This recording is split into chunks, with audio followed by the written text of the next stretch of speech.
afternoon, everybody. How are you? Now, we're going to have to do better than that. We've got a stadium, and normally on Friday nights, this place is loud, okay? So how are we doing today? Nice. All right, welcome to the Union County, South Carolina Republican Party 2022 Red Wave event. My name is Tom McAfee. I'm the chairman of the party here in Union County. I just want to thank each and every one of you for attending today.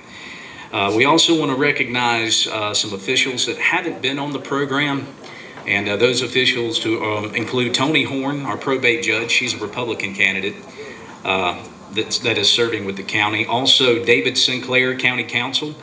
He's one of our Republican elected officials. Dr. John Flood, he's with us today. Again, another one of our Republican elected officials. In the audience as well, and individuals that have been out and about, if you've been walking around upstairs, you've already seen that we've got several ladies and young ladies that are up there working in the concession stands. We've got the Union County Women's Republican group that is here with us tonight. We have got the president of that group. We've got Miss Carolyn Lawson. We've got Pam Gillum, Vicki Cobb McCulley, and Miss Cindy Crocker. And along with a thom, they call me sometimes. It's okay though. I heard it being discussed, so we had to get that going right. But no, we want to thank them for being here today and volunteering their time on a Saturday. We all know that Saturdays are normally used for family, fun, and what is it, August 20th? Football. Yeah. So we do appreciate y'all coming out on this Saturday. Also, we want to recognize members of the Union County GOP, the elected executive committee members. We have our executive committeeman, Freddie Galt. I'm not sure if y'all know Freddie. Freddie Galt, here's a fact. Freddie Galt is actually the first elected Republican that was elected here in Union since Reconstruction of the Civil War. And I'm telling you, there are more to come. All right, also in the audience today, we were speaking about our executive committeeman currently. We have a former Union County Republican executive committeeman, Dale Robinson. Dale Robinson was a part of the Union County Republican group when it began here in Union County, so we want to thank him for being here with us today. Other members of the Union County Republican group, the executive committee, our first vice chair is Tammy Ann Adams. I'm not sure, she's probably up at the front. There she is. Tammy Ann, if you would, stand. Our second vice chair, Darren Hart. He is right there. We also have our secretary, Angie Fail. There we go. And our treasurer is Miss Stacy McAfee up there. And we also have a youth chair for the program. One of the things we're wanting to get implemented with the Republican Party here in Union is getting the youth involved. So we do have Crystal Harms that is part of that, and she is chair of the youth movement for Union County. The Twist and Shout cheer competition, girls, we just want to make you aware of that. We've got concessions that are over here, and they're helping doing this for fundraising, okay? So anything you get over there as far as drinks, water, chips, any kind of refreshment that's over there, be sure to go over there and talk with them. And, it's not too pricey. I think the highest thing we've got on there is $50. Is that a pack of chips? It's all for a good cause, folks. I mean, come on, you gotta do what you can to help them out. No, seriously, go by there and support them. Go talk with them.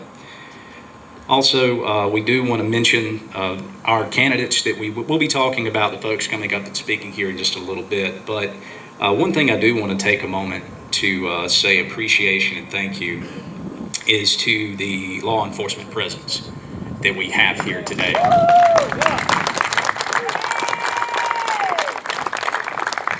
I want to thank Union Public Safety Department Chief Robbie McGee, Captain Eddie Williams, Sergeant Scott Hood, Investigator Kayla Garrett, Corporal Dale Mitchell, and Corporal Matt Boiselle.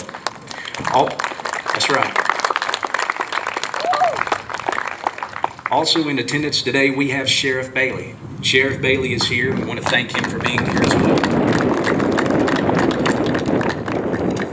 Listen, law enforcement in this county, first responders, dispatchers, we're we're all one same family. I say that because though I live here, I serve in Spartanburg County. This is my way of serving here at home the best I can. And anytime anyone needs anything, they know I'm only a phone call away, whether it be the sheriff or whether it be any of the officers here in Union. I'm more than willing to help. So with that being said, please understand and know that in this crowd, you're in great company. And because you're here, we're in great company. Thank you. Thank you for all you do. All right, we're going to get this event started right now. We're going to have our opening prayer in just a moment. But let's talk about real quick how we got to this point. Back in February of this year, we decided as a group, the Republican Party, to put on a red rally. Now, something of this nature hadn't been done in quite a while. I'm talking years. Maybe Mr. Robinson can tell me even better than that. I mean, it's been a long time. So collectively, we knew that we wanted to put something together so that Republican candidates could have a platform or place to talk to you, to be present. And that's why we put this event on. There were many that thought that it wouldn't be that successful. There were many that thought that we wouldn't be able to sell what we were able to sell and get people to come out. Well, I'm happy now, as I was back then, that this event sold out within 2 weeks. We had the Union County Junction packed. Don't tell the fire inspector. We had that place packed out, and we were very proud of it. And after the success of that event, we had a lot of fun. We really did. We had a lot of fun. In 2020, Senator Shane Martin came and spoke to us at the county fairgrounds at an event that was put on by Freddie Gall, our executive committeeman. And he said some really great words about the Republican Party and the state it's in and how we can move forward as a county and not be so afraid to stand forward and say, this is how I want to run. It's not about Republican versus Democrat when it comes to that, folks. It's not some sort of contest where you just want to go against one another. We have to work together, but more importantly, our Republican Party needs to be united and to stay united for a common reason. So we need to continue to do that. I appreciate those words because they've resonated, and that's exactly why I'm standing here today, Senator. Thank you. So, after this event, that night, Freddie and I sat down at the table over a nice cold glass of Pepsi. And we started talking about doing something in August. Let's do something again for the local candidates. After all, this is what this program is for. This is what this event is for. It's not about, don't get me wrong, thank you so much for coming today, Mark and Glenn, Senator Martin and Doug and all of you. We're very appreciative. These are amazing individuals that are doing amazing work in the state and around the nation, okay? We wanted this platform for individuals who are wanting to run on the Republican ticket here in Union County. And we want to thank them for having the courage to step outside the norm of what's usual in Union County and file as Republican. We're proud of you. Thank you so much for doing and applying where you stand. So with that, we knew we wanted to do one more thing by the end of the year before election time for our local candidates. That's why we're out here today. You'll be able to speak with the local candidates that'll be up here speaking on the stage during intermission. So any kind of questions or answers, that is where you'll want to do it. The speaking stage will not be the location where questions are going to be answered, okay? During intermission, up top, if you wish to speak with them, that's where you approach them. They'll love to talk to you. So with that being said, I want to thank you once again, each and every one of you, for coming. I know we've still got more people that are going to be coming in. We're going to start with an opening prayer. Our county council member, Dr. John Flood, will lead us in that prayer. Let us pray. Lord Jesus, thank you for this day. Thank you for the gifts that you've given us. May we always reach out to our neighbors who have their own financial, physical, and mental issues going on. Let us lift them up as we lift our community and our country up. Thank you for all the blessings that you have given us and will give us in the future. Excuse me. Again, Lord Jesus, we appreciate all these folks coming out on this nice day as we go to serve you in the future. Amen. Thank you, Dr. Flood. I think everybody knows him as Doc. I feel comfortable with that. Everybody calls him Doc. All right, for our Pledge of Allegiance today, our second Vice Chair and veteran, Darren Hart. Please stand. I pledge allegiance to the flag of the United States of America and to the republic for which it stands, one nation, under God, indivisible, with liberty and justice for all. Thank you.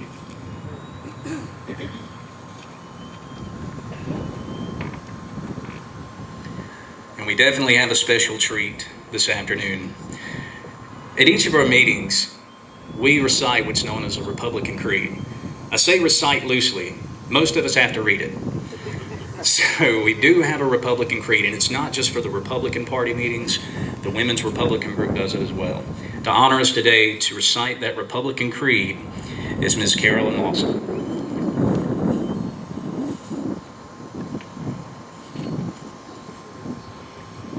I do not choose to be a common man.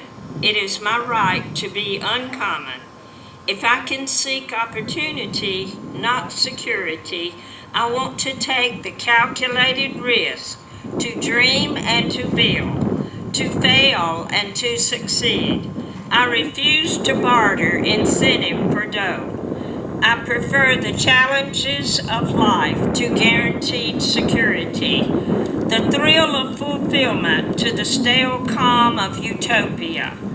I will not trade freedom for beneficence, nor my dignity for a handout. I will never cower before any master save my God.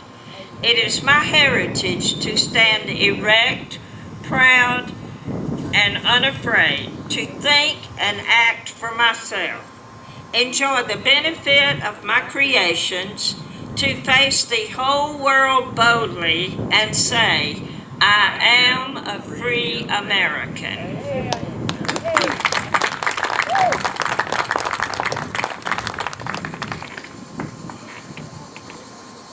I feel like I'm back at work. My phone's going off. All right, let's see. All right, so right now we do have a treat for you. This last Tuesday, it was a week ago, correct? We had this gentleman sing the national anthem. And I'm not trying to put any pressure on you right now, but it was absolutely amazing. If you haven't heard him sing, he's got a fantastic voice. Right now, I'm very happy to welcome Sean Morris to sing the national anthem for us.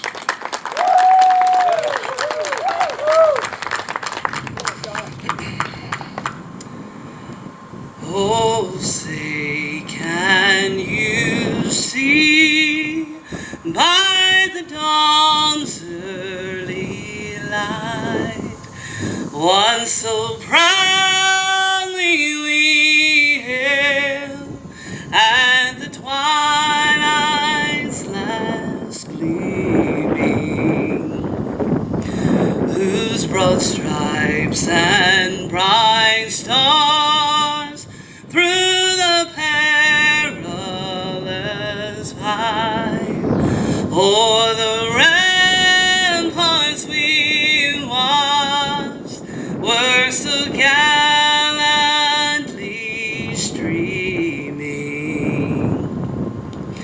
and the rocket's red glare, the bombs bursting in air, came through the night.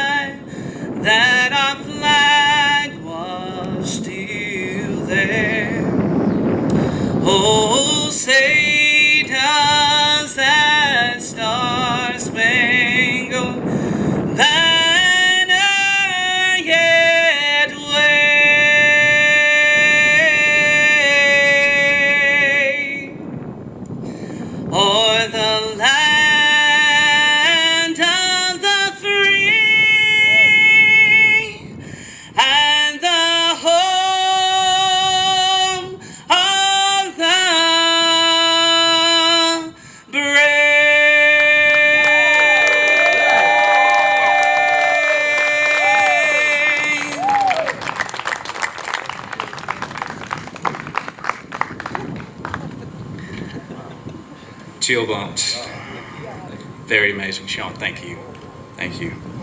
All right, we were talking earlier about the youth initiative for the Union County Republican Party, and we're going to have our second vice chair, Mr. Darren Hart, step up for just a moment and talk about some things that he's got planned and what we've got going on. Thank you, Tom. Hey, first of all, I want to thank each and every one of you for being here today. You're coming out here to be informed, to listen to what our candidates have to say to us, to formulate your own opinions, and to be a true American. That's what this is all about. It's our responsibility as Americans to be informed on the issues of the day, to show our support for our candidates, to know our party and the principles that it stands for and that we stand for, and ultimately to vote for those who think the same way we do. That's why we're here. You're here to learn from these candidates and hear what they have to say so that you, as a voter, can make an informed decision. So that's our responsibility, right? But that's not where our responsibility stops. Those of you who are parents and grandparents, you have an additional responsibility. That responsibility is to make sure that your children and your grandchildren are also informed. It's a very, very confusing world out there these days. There's a lot of crazy stuff going on. And your children and your grandchildren, they have questions. So what we as a Union County GOP decided we wanted to do is to create an opportunity for you and your children to become informed, to know what's going on, to arm your children with information so that they can make informed decisions for themselves. Policy decisions that are made today, they affect us, but they affect our children and their children, and their children's children, sorry. So, Union County GOP launching a Young Republicans group. My wife, Crystal, is going to be the chairman for that small group, small in stature, Young Republicans. Really, we're targeting in the 13 to 30 year range, okay? Doesn't mean a 12-year-old can't join. Doesn't mean a 31-year-old can't join. The point is we want to focus on our younger generation. How do you find out about this? First and foremost, the best way to be informed is to come to the Union County GOP meetings. We meet the first Monday of every month at 6 p.m. at 708 South Duncan Bypass. It's the Charmed Realty building. So it's Tam Yan's facility that she's graciously let us use. Okay, the first Monday of every month at 6 p.m. we meet there. Come out. We have speakers. We have local candidates that come out and join us, share with us their views.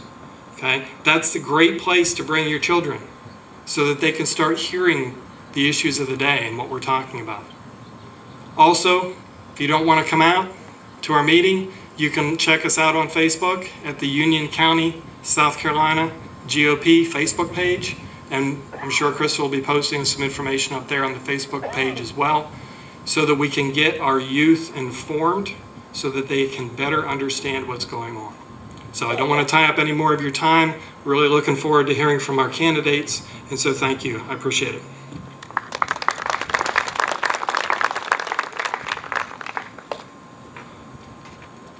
Darren, thank you. We are really blessed to have amazing individuals that are part of our executive committee.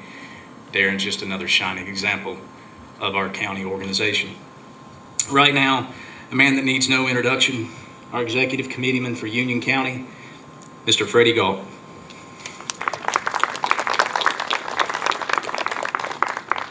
Hey, good afternoon, everyone. Thank you for coming out on this very hot, sunny day. But, you know, we've been asked, people ask all the time, we need to start having things, so we're glad you are coming out. Feel free as the sun as it beats down on you, if you want to move around and find a shady spot where the building blocks it, feel free to move around and find a comfortable spot. But for the run of show today, we're going to start out in just a second with our local candidates that's running for county council and county supervisor. They'll be coming to you talking, and then when they finish up, my good friend TB, where's TB? He's running.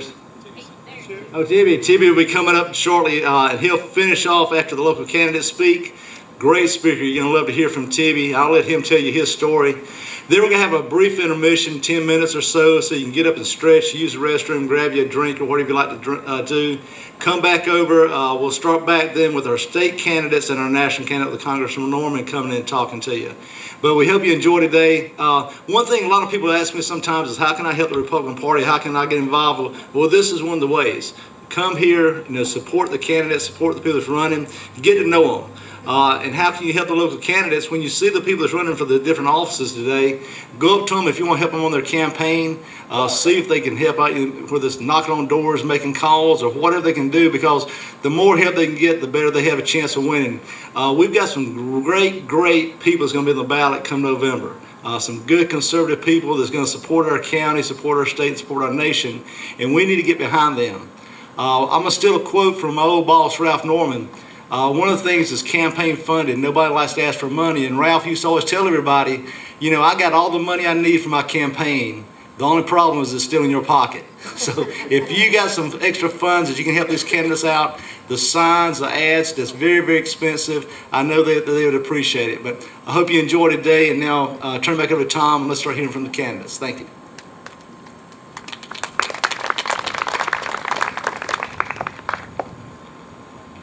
All right, our first speaker this afternoon, he currently resides with the Union County Council. He is serving there. Dr. John Flood. We appreciate you, and he will be our first speaker this afternoon. Everybody give him a warm welcome, please.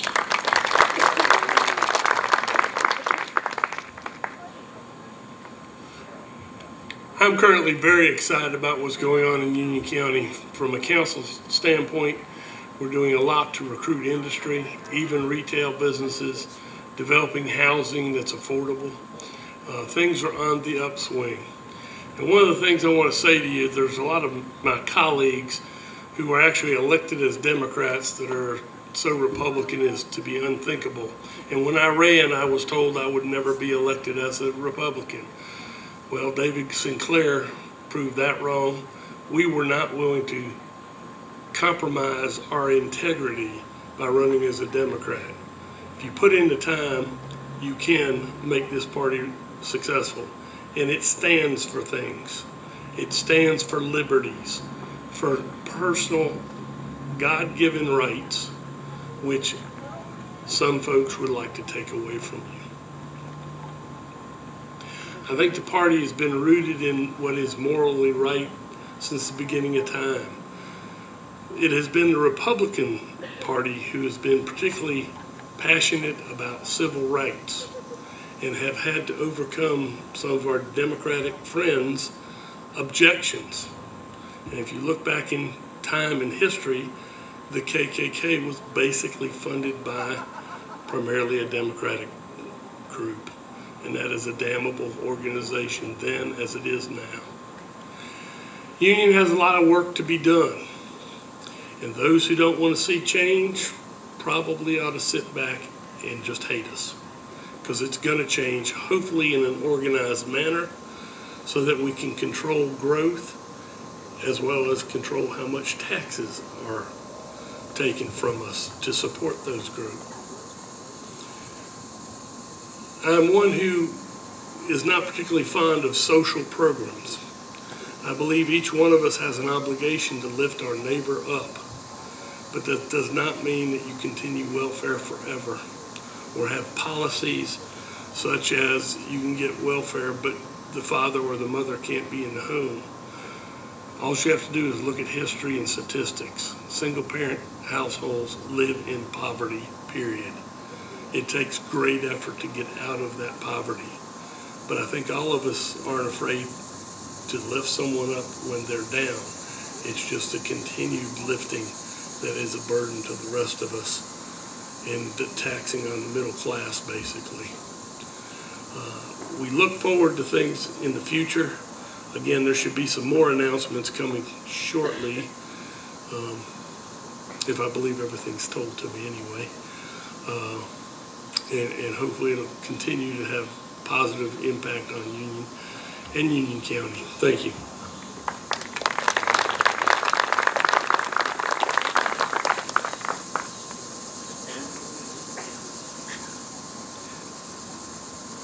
All right, so our first candidate that will be on the ballot this November in District 1 for Union County Council is Danny Bright. Danny, if you would come on up, and again, give him a warm round of applause.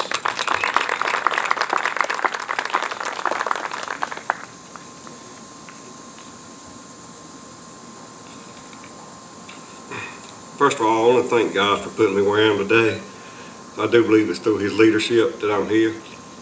I want to thank our Republican Party leadership, Tom and Freddie and all the officers. I wouldn't be able to name them all, but what they've done with the Union County Republican Party is just unreal from where it's come to where it is today, and where it's going. It's going bigger places, I believe.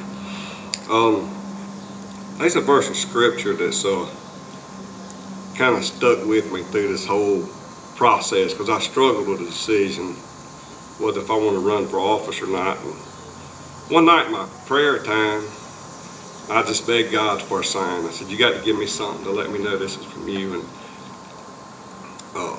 right during that prayer time, my Bible app went off alert for the verse of the day, which was Proverbs 3, 5, and 6.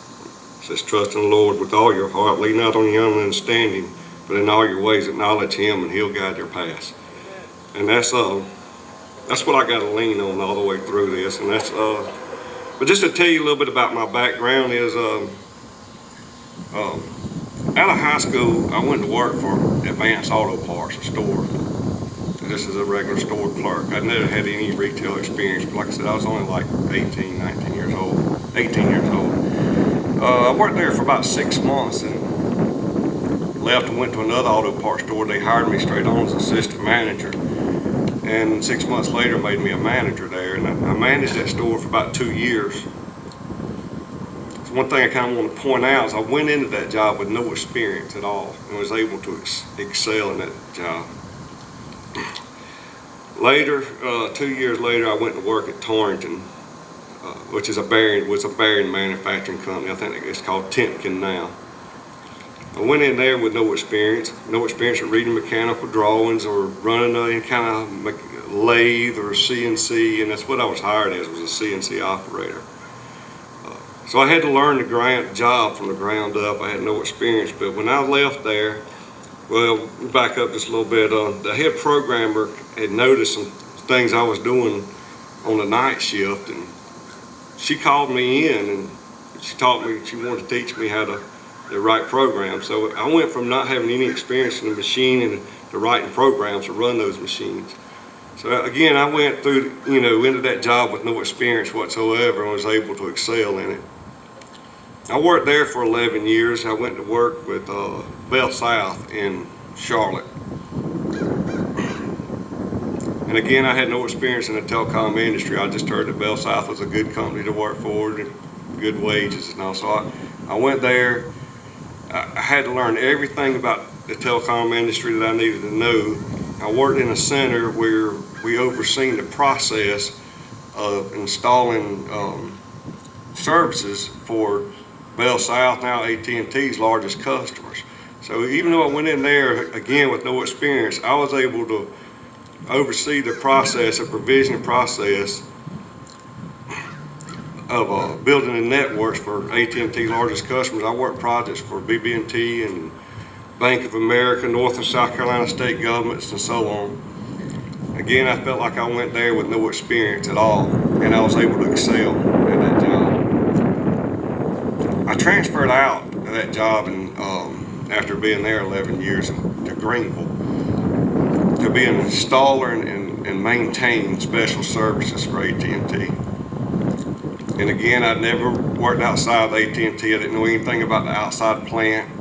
I didn't know they have a lot of safety rules. I didn't know all their safety rules, but it was a huge learning experience. But again, I went from starting off with no experience there to I was shipped all around the Southeast to work on projects because I'd go work on a project and then I gained a reputation that they would want Danny back to work on the next project. They'd want Danny back to work on the next project. So again, I felt like I went into that job with no experience and was able to excel in the job. Now, I've recently taken another job with AT&T, and I'm still learning it. I'm not going to say I've excelled, but I just want to bring all that to say that, you know, even though I'll also, in January, I'll go in as a county council member, I know with no experience, but because of hard work and dedication I've done throughout my life, I'll be able to excel as your county council member.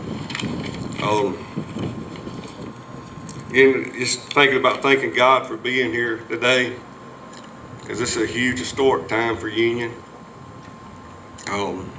When Dr. Flood and David was elected as the first Republican council members since 1800s, I believe with all my heart that you'll elect Philip and Annie and myself, and for the first time since the 1800s, we'll have a Republican-controlled government.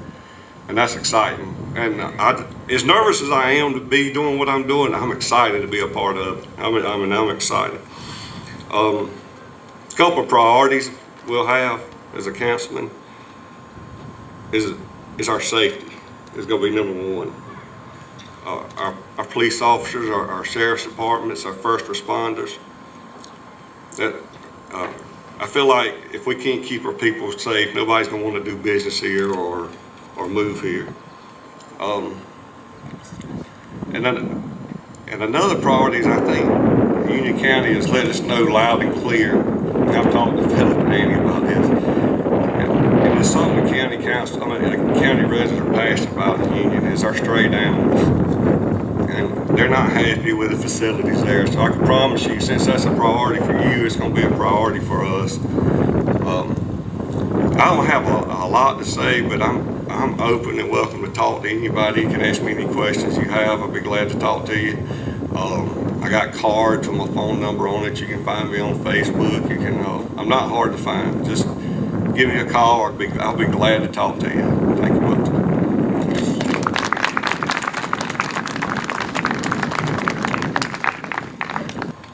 Danny, thank you very much. Again, if you live in District 1 of Union County, he'll be on the ballot in your district. Again, we want to reiterate that the local candidates that are speaking, that will be on the ballot, you will be able to speak with them one-on-one during intermission. Just like Danny said, go talk to them. That's your opportunity to speak to them. Q&A at this point, due to distance and due to time allowing everyone to be able to speak, that's when we're going to be able to do Q&A. Go speak to them during intermission or sometime before the end of the program. Moving on, our next speaker is the candidate for the Union County Council District 4 per Union here. It's Annie Smith. Thank you, Annie. Come on up.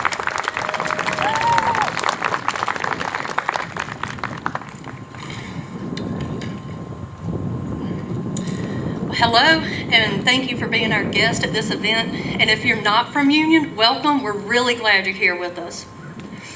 What a great evening to be surrounded by these influential leaders, and we can't thank them enough for sharing their time with us today. My name is Annie Smith, and I'm your strong voice for Union County Council District 4. Born and raised in Union, I have witnessed the growth and the potential that our community has to offer.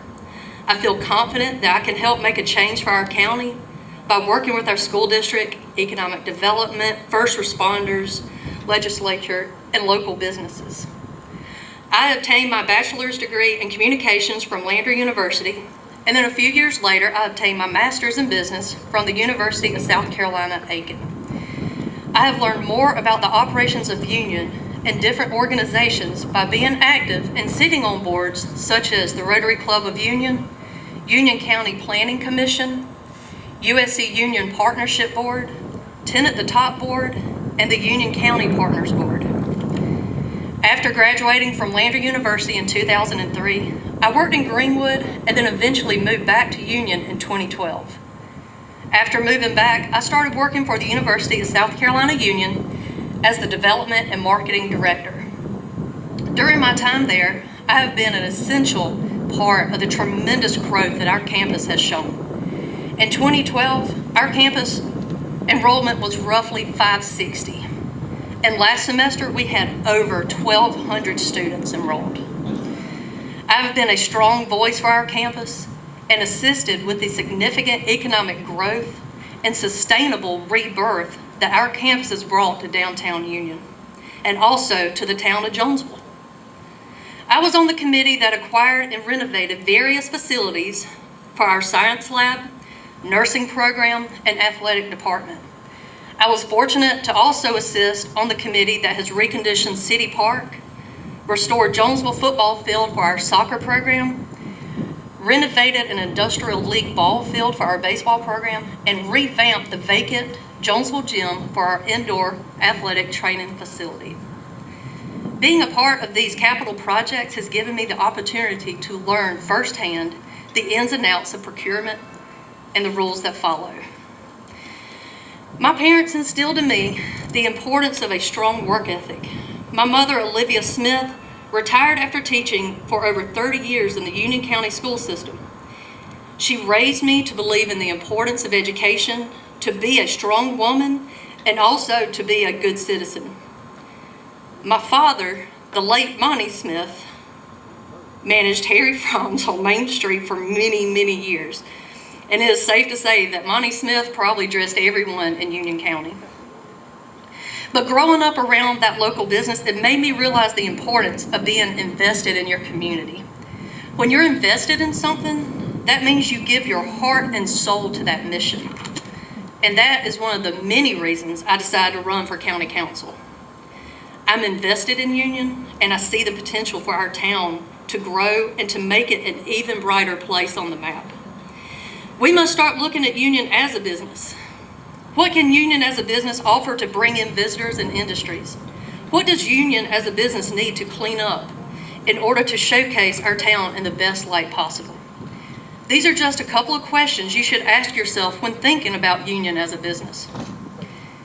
As your voice for District 4, I will work with town councils, businesses, and other private sectors to help bring the growth to communities that have not seen the growth like others, such as Lockhart and Carlisle.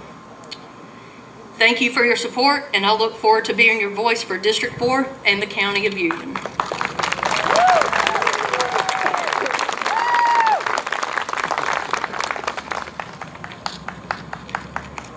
All right, thank you so much, Annie. We appreciate that. Breathe. That's everybody. That's including me. All right, again, I want to remind you, we do have concessions that are up here. The Twist and Shout cheer competition ladies. We'd love to see you. Also, for $15 donation, we do have Union County Red Wave Republican Party t-shirts. They are up top. Speak with the ladies up there, and they'll take care of you. All right, moving on to our next speaker. This is our candidate for the Union County Supervisor position that is now open, and we're looking forward to this race, and I believe we do have a fine candidate in Mr. Philip Russell. Everybody give him a round of applause, please.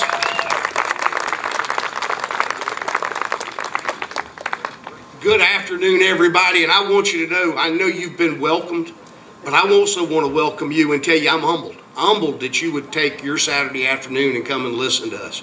And just as a matter of a joke, Annie forgot one part of her speech. It was get off your fanny, let's vote for Annie. Okay, so.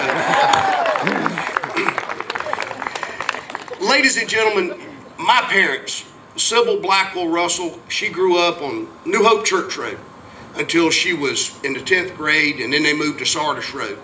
My dad, Phil Russell, he grew up in Monarch his entire life.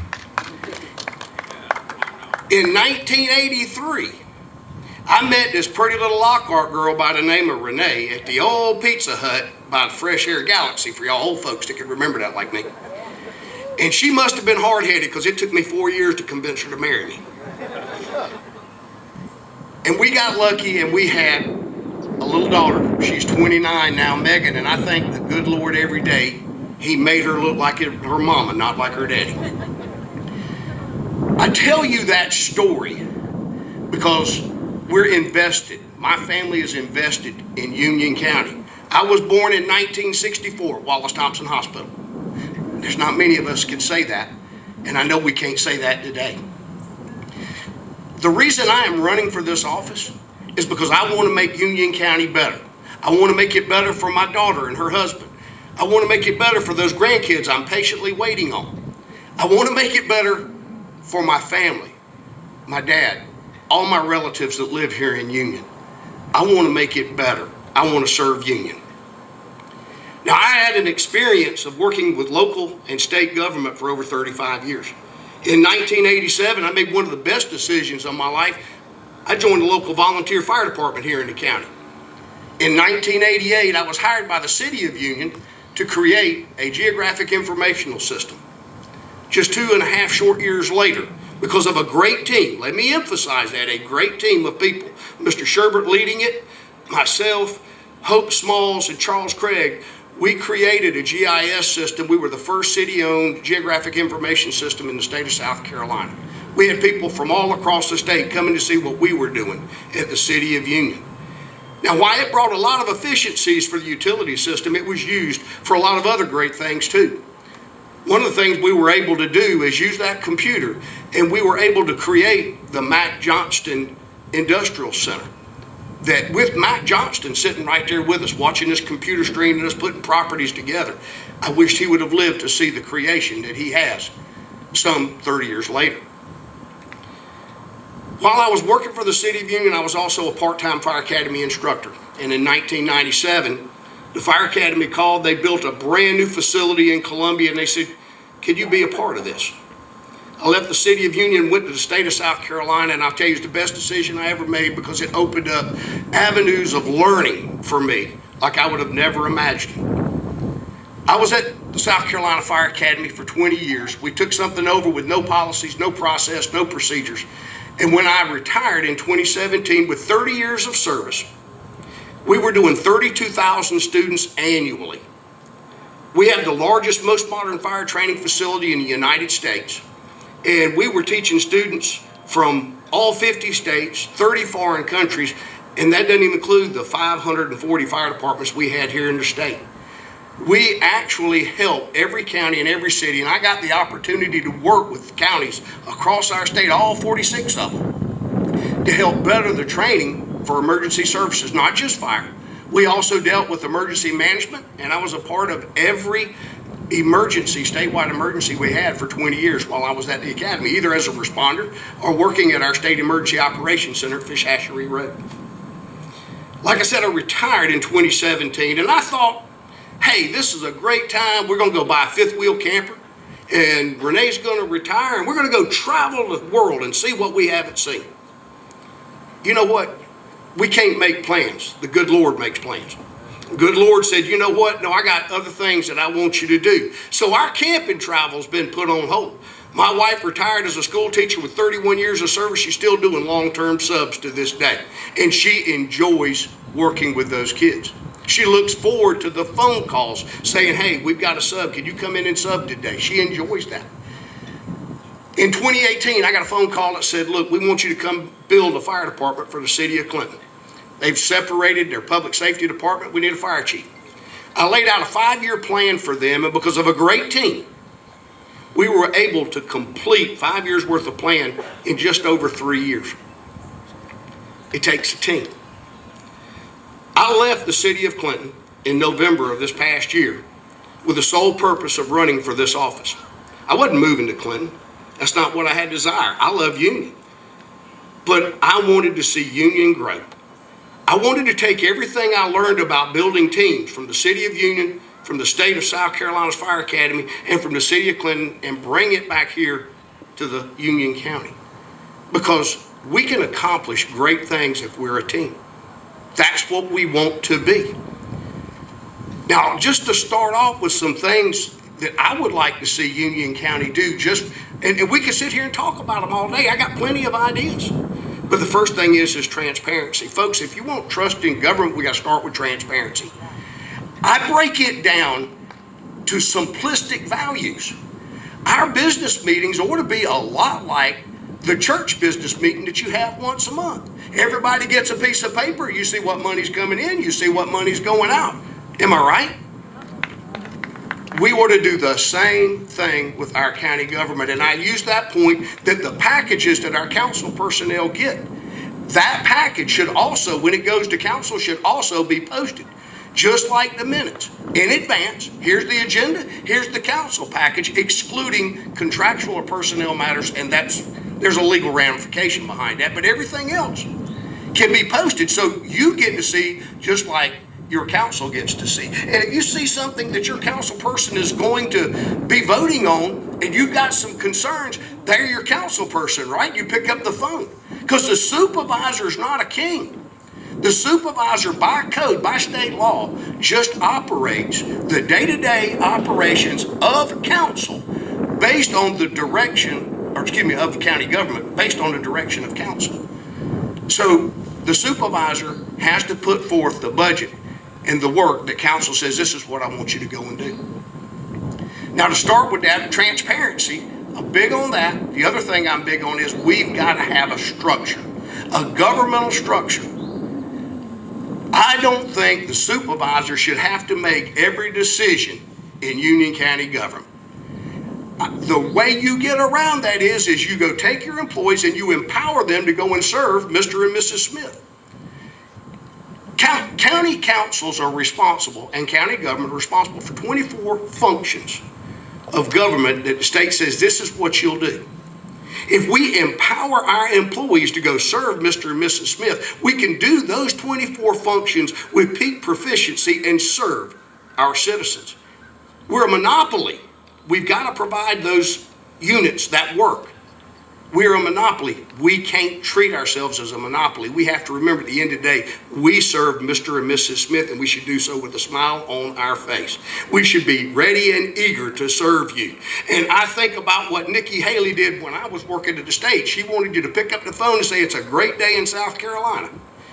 Well, I promise you, we're here in Union County. We're here to help you. That's what I think we ought to answer the phone. But to have a motivated workforce, we also have to address some issues that we have with county pay. Ladies and gentlemen, we are spending a lot of money having to hire and rehire positions in Union County. I take a look at our clerk's position. These are the people that are taking care of your probate. They're taking care of your clerk of court's office. They're taking care of your auditor, your treasurer. And we're starting these employees at $10 an hour. The reason that we are having to constantly retrain people is because go look at the help wanted signs all over Union County for $15, $18 an hour. Those are some of the problems we're running into. We've got to work towards taking care of our employees, because if you don't take care of the employees, they're not going to take care of Mr. and Miss Smith. Can I get an amen?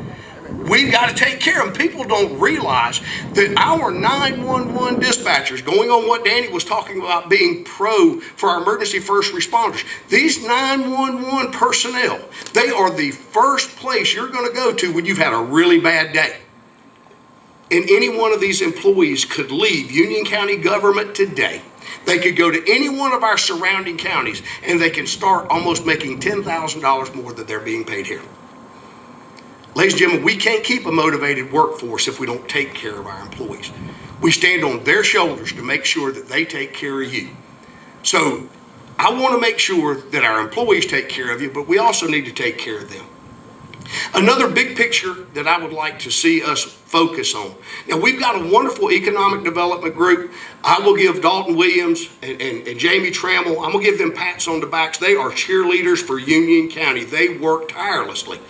But they're working on industrial, they're working on commercial, they're working on bringing in mercantile, small business, any business they can bring in, and that's great. More business for Union means more options. I want to focus on housing. I want us and our council to be working with developers. I want us to be working with landholders. I want us to be working with all our utility providers, because housing brings the difference. Rooftops bring retail, ladies and gentlemen. It gives us more options. The other thing that new housing brings is it brings in industry, because they see an available workforce ready to come work here. Again, we got to be a team in order to accomplish any goals, whether it's the goal that Danny wants, whether it's the goal that Andy wants, all of our council collectively, even Councilman Flood, it takes a team. We all have to be on the team, and we all have to be going one singular direction. It takes a team. Don't get me wrong, we're not always going to get along. We're not always going to agree. But we always got to listen. We've always got to do our best for Union. If we make a mistake, it was a mistake of the head, not a mistake of the heart, because we're trying to do this for the right reasons. We want Union County to grow. We want to have a great quality of life. And at the end of the day, we want to respect the county, the place we live in, and the people that serve us as your government leaders. That's what I want to bring to you. But to do that, I need your help. All of you right here, if we want to be on Team Union, if we don't get to the polls November the 8th and we don't vote, guess what? We don't get that opportunity. So I want to ask you, please, get out, get to your neighbors, your coworkers, your friends. Please tell them to vote. We need your vote so we can win and we can go and make Union a fantastic place like it already is. Thank you.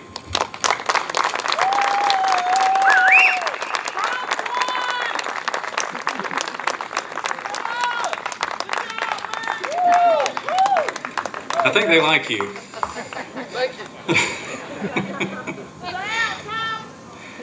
All right, Philip, we do appreciate that. Thank you so much. We're very enthusiastic for all of our candidates here today, but that was very, very well done. All right, our next speaker, I want to be able to say that being a part of the Republican Party here in Union County has been fantastic. We've got some great state representation. We do have Representative Doug Gillard, and we've got Senator Shane Martin. Let me tell you something. These meetings that we have the first Monday of every month, these individuals will be there. They are normally there. Representative Doug Gillard, he is there for the Women's Republican group.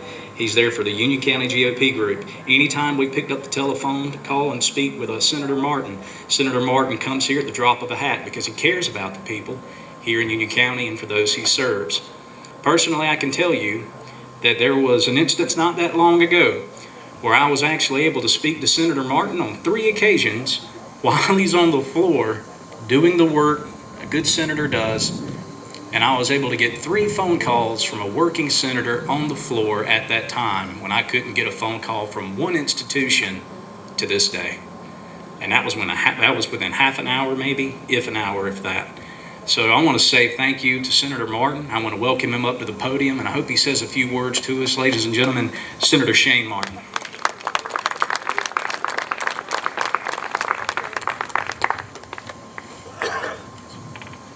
Thank you. Thank you for the kind words, and thanks for having me here today. I didn't know I was going to be speaking. I thought we were just coming here to pick on Freddie Galt today, but I appreciate everybody showing up. When I first campaigned in Union County, I think the Union County Republican Party met in a phone booth. But now it's branching out, got a building. Thank you, Tammy Ann. Thank you for that. And thank you all for coming out. What Philip said, I saw him at Midway a few weeks ago. He had some people in from out of town, and they were talking about how they had went to school with him, and they had a car, and they had some signs, and they said, well, we're going to ride around with Philip, and we might take a couple of his signs with us. I said, well, do me a favor. We'll keep the signs, and you take Philip. But he thought that was funny. But anyway, he talked about teamwork. What you've got in Union County is you've got a good, solid House member in Representative Doug Gillard. Let's give Doug a hand. I enjoy serving with him. You've got 3 senators, myself, Senator Harvey Peeler, and Senator Ronnie Cromer. All 3 senators care about Union County. All 3 senators are on the Finance Committee. I'm a subcommittee chairman. Ronnie Cromer is a subcommittee chairman. And just this year, Harvey Peeler is the official full Finance Committee chairman. What does that mean for Union County? A lot of good stuff. That's what that means. But in order to get stuff to Union County and get it done the right way, as Dr. Flood said and Philip said, you've got to have people in that we can work with. They have those relationships. Annie Smith and Danny Bright have those relationships with us. It makes it so much easier as we're trying to make Union grow, keep things moving, bring jobs and industry here. If those people have the relationships and they can pick up the phone and call us at the state and let us know what the local needs are before we can try to figure it out on our own, that makes a difference. You can't sit back and complain about what's going on in our nation, because I don't think anybody would raise their hand and ask if you're happy with what's going on in Washington. Nobody's going to raise their hand. The only way to fix that is to fix it locally. and you've got to get out and vote. These candidates, as Dr. Flood said, they ran as Republicans in Union County when I started running. Well, you can't win in Union if you're not a Democrat. You got to run as a Democrat. Well, when it's right here that you feel the moral, constitutional, and biblical obligations to run on your beliefs, that's why you run as a Republican. When you run as a Democrat, you pay filing fees in South Carolina. Guess where those filing fees go? Even if it's your buddy or your friend, you hang out with them, they might be a nice person. I've got friends that are Democrats. I'm not bashing the individual. I'm just talking about when you're going to take a stand of what the nation realizes and associates with a party of X or a party of Y. All that money goes to fund the National Democratic Party that's ruining our country today. So keep that in mind when you go and vote. These people have taken their time. They've taken some hits out in the community probably because everybody used to run as a Democrat. They're standing up and boldly saying they're going to run as Republicans. They're going to make a difference. They're going to work with us on the state level to make Union better. So get out on November the 8th and vote for these local candidates. Vote for Doug Gillum on the state level. And I see him over there right now who's fighting Nancy Pelosi and that crowd every step of the way, Congressman Ralph Norman. Make sure and vote for him too.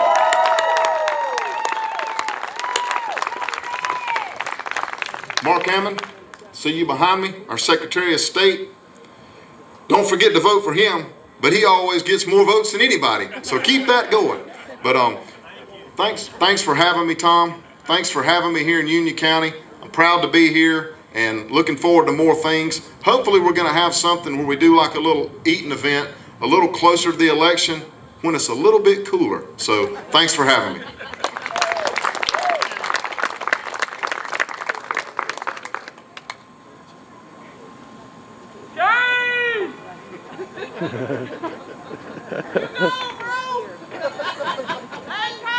Hey, how's it going? There she is. How are you today? Oh yeah. Y'all can clap for that. That's it. Yeah. Okay. Right now we're actually going to take an intermission so that people can get some refreshments, cool off a little bit, talk to the local candidates. That's exactly why we have them here today. Get out here and speak with them during intermission.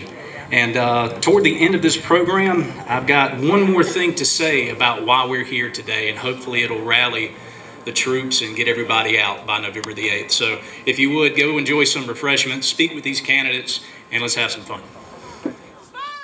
All right, everybody, we appreciate each and every one of you for staying with us, and we've got an incredible program so far. Again, we want to give a round of applause for our local candidates that have already spoken this afternoon. Thank you so much. Okay, so at this time, I have the unfortunate task of relaying to you that Governor McMaster cannot attend today.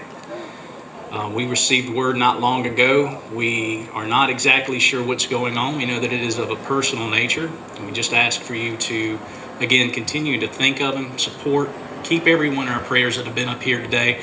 We don't really know what's going on, but a man of his stature and a man of his responsibilities, you know, I'm sure that each and every one of us can understand that. So again, he will not be here this afternoon, but we've still got a wonderful lineup, and we really appreciate each and every one of you. Good job you're doing. I'm sorry that happened and everything like that, man. I really hate you couldn't be here and stuff like that. You take a picture of me? Well, yeah, Jerry McKee, guys. No problem. Excuse me. I gotta have a picture of the background and everything like. Okay, there's a picture of me. Thank you. Jerry McKee, everybody.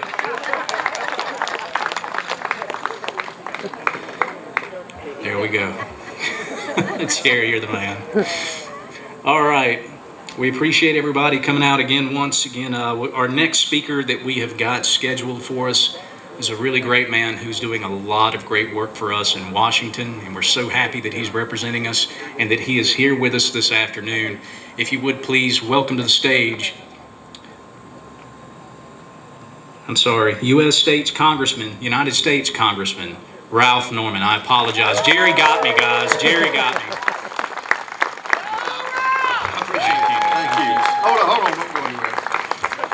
I knew I've been forgotten a lot before, but I thought Tom actually forgot me this time. No, I just want to thank you for what you're doing, Tom. Things like this don't happen by themselves. And you know, I don't care if no speaker showed up. You know who the most important people to show up? You. Y'all represent this country. And you're going to be the ones that are going to get this country back right with our help, with the elected people that are putting their name on the line, like Ellen and, of course, Doug and others. But anyway, I want to present you with our coin for your efforts. It's my congressional coin. It's we give them to our military and our police officers, but I wanted you to have this. Senator, thank you. Thank you so much. Folks, I had an hour talk, but I think I'm going to skim that down for the benefit of y'all. I see the police officers and our military. Would y'all raise your hand? I just want to thank you for what our military and our police officers, you're the most underpaid, overworked group, and there are many others, but what you're facing today, thank you. And I say that sincerely. I will never forget, Freddie Galt asked me to come up back when Miss Rippey, who was a hero in Union, and we celebrated her with a congressional resolution and a flag. But you know, anywhere you go, her name came up. And I think Annie is running for. Annie, what are you running for, sweetie? County Council District 4. County Council District 4. That's where I hope you win this. You will be good. And all the others, Annie, Dr. John Flood, is he still here? Thank you for putting your name on the line. Tom as chairman. Danny Bright, who's on the county council now. Danny, are you still here? Thank you. Philip Russell, running for supervisor. Philip, thank you. Shane Martin and Doug Gillum, they've got a tough race. They're unopposed. But they're true conservatives. Thank you for what you're doing, Mark. You've always been a great supporter. Mark Hammond gets more votes than anybody, always has. Tibby, come up here for a minute.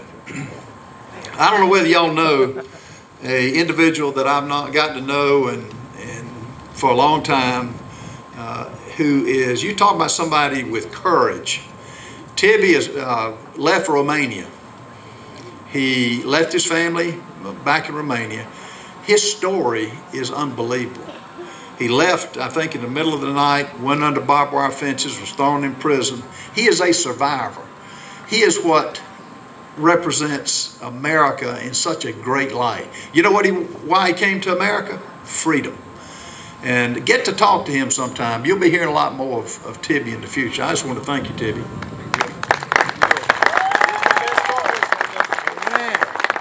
Who in the world would have thought 19 months ago that we would be where we are? Who would have thought that we would have an open border with letting everybody and anybody come in? I did the math on it. You know, the press is telling you 205,000 every month. We have got Clemson holds 82,500. Think of it like this, folks. We've got 5 football stadiums like Clemson coming into this country. We don't know who they are. We don't know. They're coming from over 162 countries. They're bringing drugs, fentanyl. Ask law enforcement. Who would have thought that this would have happened? Who would have thought that we would have left Americans, taken our military out first and left Americans to die over there? Who would have thought that our current vice president would set up a fund for the rioters that destroyed over 150 cities and with many deaths and did not get prosecuted? I mean, who would have thought this? And the list goes on and on. I mean, I've never seen. We had a podcast that we did on Facebook. A retired DEA agent, and he's somebody who doesn't have to do this. He'd been retired, but he on his notebook when we sat down, he had pictures of 400 of our young people. We're getting 300 killed a month from drugs, fentanyl primarily. The drug cartels are making billions of dollars. Under President Trump, they were making 500 to right under $1 million, which is bad in and of itself. But who would have thought that you would have an administration for the sake of keeping power and getting them registered to vote would do this to America? But it's happening. And what people ask me, well, how is it in Washington, D.C.? It's pretty toxic. There is no crossing the line. It's like getting on I-26 and you have one group that wants to go to Charleston and the other group wants to go to Greenville. It's two opposite. It's polar opposite. There is no crossing of the line. The only way you deal with these people is beat them. And it starts right here with each one of you. And folks, as I tell people, I've taken an oath when I first got elected. I wasn't sent to Washington to bankrupt the country. I wasn't sent there for that. And what's coming down the pipe is things that should never have been passed. And I make it a point, anything that's not offset with cuts, anybody can spend your money. But if it's not offset, we're not getting our budget reduced, I'm not voting for it. Don't care what it has for my town. I don't care what it has for South Carolina. Our budget has got to be handled. And that's what I'm so excited about Ellen Weaver winning the Superintendent of Education. She will make a difference. She will stop the flow of money that is teaching CRT in our schools, that is teaching gender pronouns. Our young people are under assault, folks. It's not just adults, our young people. And in every speech I give now, I tell people, if you think you're smoking a simple marijuana joint in today's world, think twice. Because as the DEA agent told me, there are not too many drug rehabilitations that occur at the morgue. And you got 300 that die every month. And we've got to publicize that because that's what's happening. You'll never hear it from the press. Now, what are we fighting for? We're fighting for freedom. We're fighting for freedom. If not America, where do you go? If not America, name me a country. Venezuela, Cuba, China. And this administration, in my opinion, has sold out. You don't make this many mistakes. All the ones I've named, I can name triple that. And you don't make this many mistakes. It's intentional. He sold out. And the press is with him. And it's going to be too late. I wish all of you could have been in the skiff when they showed Ukraine and mothers, babies being shot point blank. It just makes you sick, and it's going to be too late for us if we don't stop it. And that starts. This is the big red wave that's coming. But folks, power for the sake of power is no good. You got to do something with it. We had it at one time when Paul Ryan was Speaker. We had the House, Senate, and had the executive branch. But we got to do something with it, and it takes courage. Courage is what it's going to take. But I'm optimistic. I'm not one of these. I will tell you the issues we face, but I will tell you it's in our hands here in Union, South Carolina. Now, what can I urge you to do? It's high time that we go to our police departments as a group and say, how can we help? Now is the time to go to our school districts.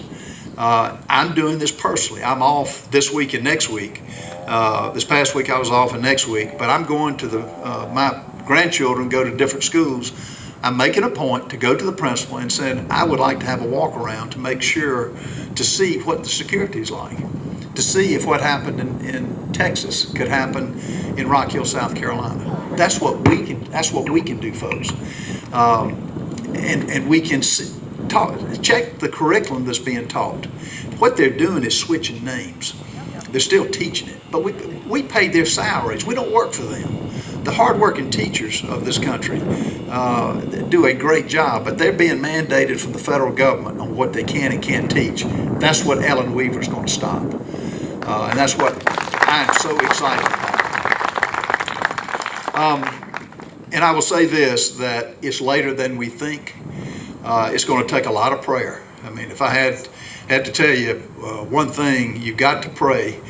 But the example I use, a lot of people are praying for me. And I said, keep the prayers coming.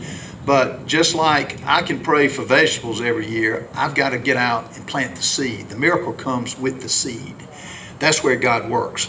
And he's going to use all of you here in Union to start something. I talked to the Loudoun County moms. Y'all would be, I wish all of you could hear them. It started with one mama bear who was fed up with what the school system in Virginia was doing. One person. She got a group together and they just started going to the school board meetings. And yes, they voiced their opinion. Guess what it led to? Virginia switching governors. Glenn Youngkin beat a career politician who is the left of the left.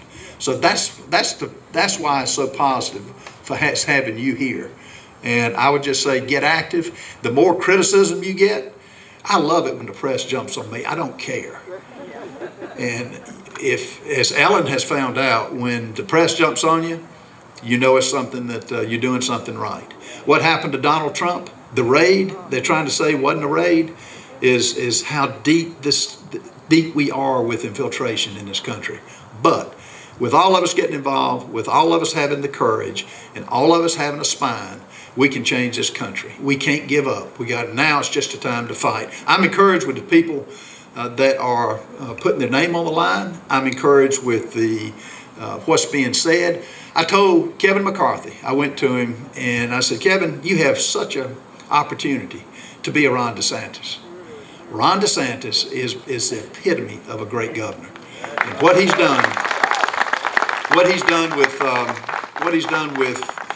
the 20 that voted illegally, he's making consequences for them, which the left doesn't understand. This election is not going to be easy. I would ask each of you to get involved with at your local precinct. Ask if that illegal is coming in here and getting a driver's license and voting. Protesting. I was talking to Glenn McCall, who's on the board at Winthrop. Let's shake things up with them. If they're not teaching the things they should teach, let's voice our opinion. We got to get our voice back. The left has got their voice, and they got the media to broadcast it. But we can do the same thing. Those 5 county Loudoun moms did it, and we can do the same here in Union. We can do the same in Rock Hill. We can do the same all over this state. Let me close with a prayer that really hits it all. And it really is. It could be a prayer. It could just be everybody ought to hear this. Heavenly Father, we come before you today to ask for your forgiveness and to seek your direction and guidance. We know your word says, woe to those who call evil good, but that is exactly what we have done. We have lost our spiritual equilibrium and reversed our values. We have exploited the poor and called it the lottery. We have rewarded laziness and called it welfare. We have killed our unborn and called it choice. We have shot abortionists and called it justifiable. We have neglected to discipline our children and called it building self-esteem. We have abused power and called it politics. We have coveted our neighbor's possessions and called it ambition. We have polluted the air with profanity and pornography and called it freedom of expression. We have ridiculed the time-honored values of our forefathers and called it enlightenment. Search us, O God, and know our hearts today, and cleanse us from every sin and set us free. Amen. God bless you. God bless you.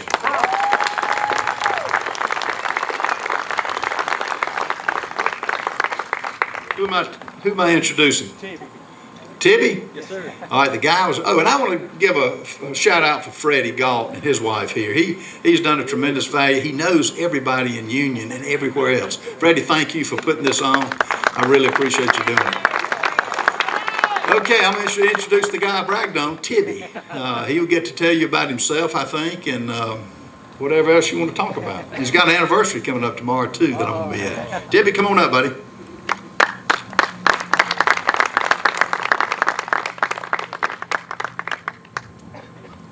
So shortly, Ralph is my best congressman, I think yours too, so nobody can compete with him, what he's doing and how hard works for us. And my name is Tibi Sente, and I'm one legal immigrant and proud US citizen.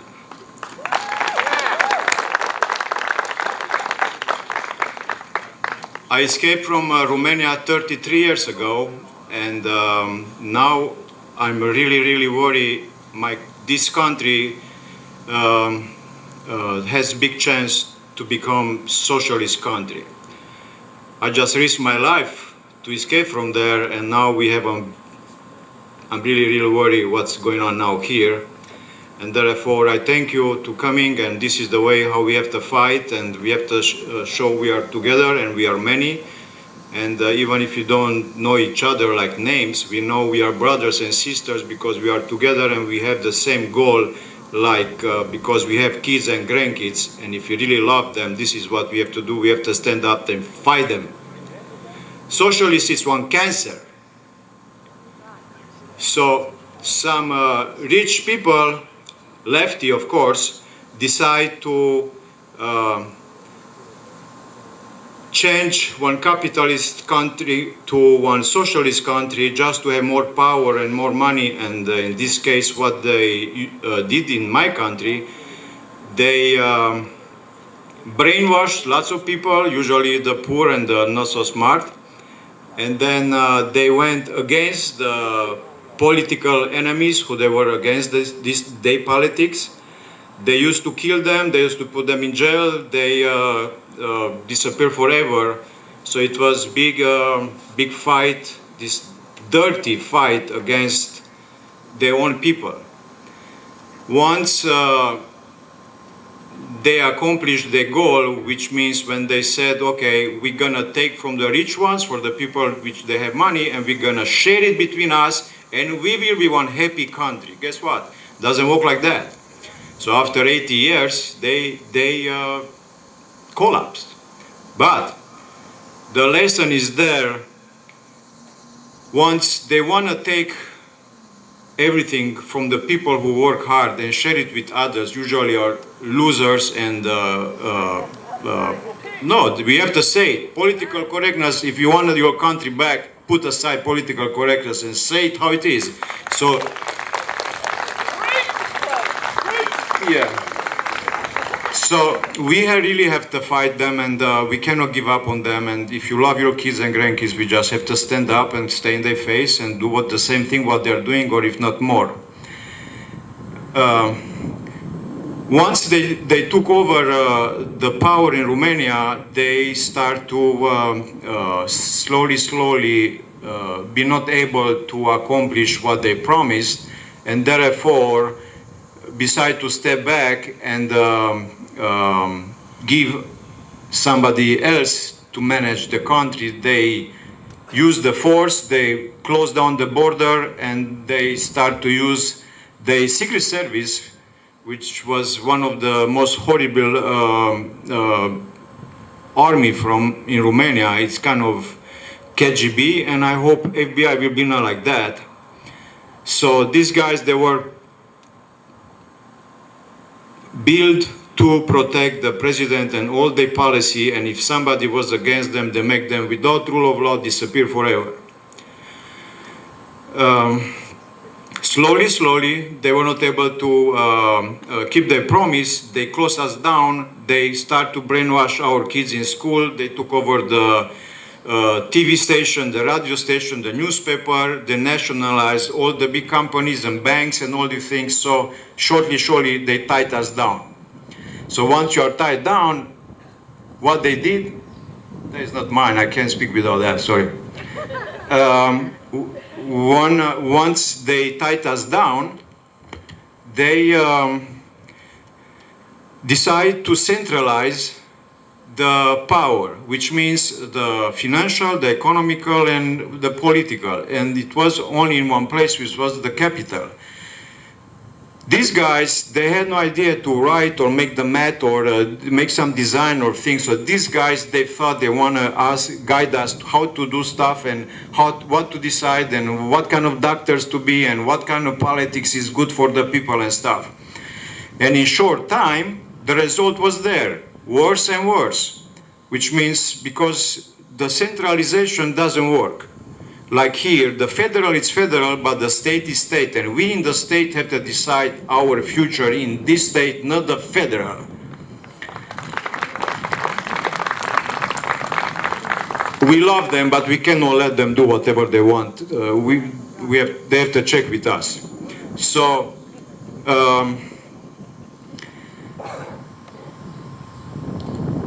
we start to lose in the economy, in all these branches. So we got in one position where we had not food, we had not gas, we had not many things, no medicine, and they decide to make restriction for food, for sugar, for milk, for oil. They used to guide us to live in one huge buildings where live people 100, 200, 300 people, and they feed you with electricity and they feed you with heat your apartment. And in this case, once you depend of them again. So everything was just to depend of them. And don't think about that they want to make us same and have a nice standard life. No, it's one very basic life. And why is the basic? Because the advantage for them was, if you are hungry, if you are needy, you're gonna bend and you're gonna listen to me. Doesn't matter what I'm gonna tell you. I was the one of few crazy, brainwashed, and I decided to do something else. So what we learn in the socialists, it doesn't work, never gonna work. And what they try to do with us, they create a political Communist Party, which with that party they thought to raise the next generation to accept, to be same, to share the same food, live in the same building, use the same auto cars and whatever, and do not have access for the outside and even eliminate the money. So that was sick. But they said that is the right way and that is the fair way. So I don't know fair for who, but it was not for me.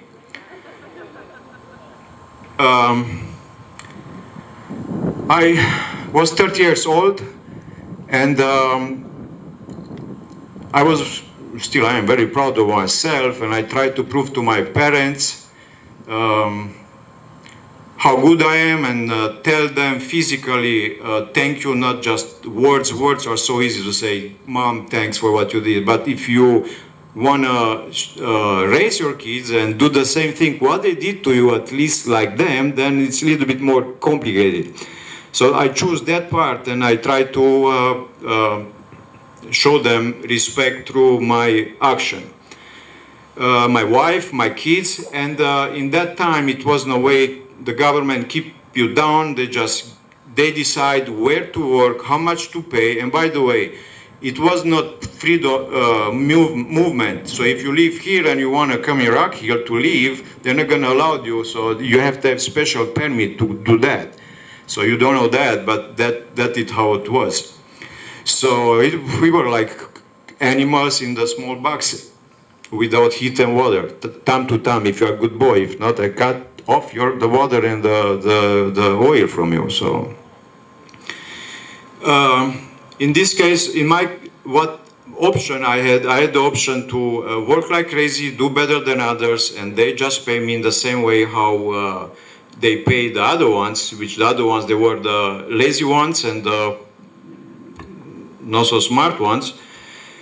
And I had the other option, stay back and had the same salary and be lazy like them, copy them, because either way they're gonna pay you the same money.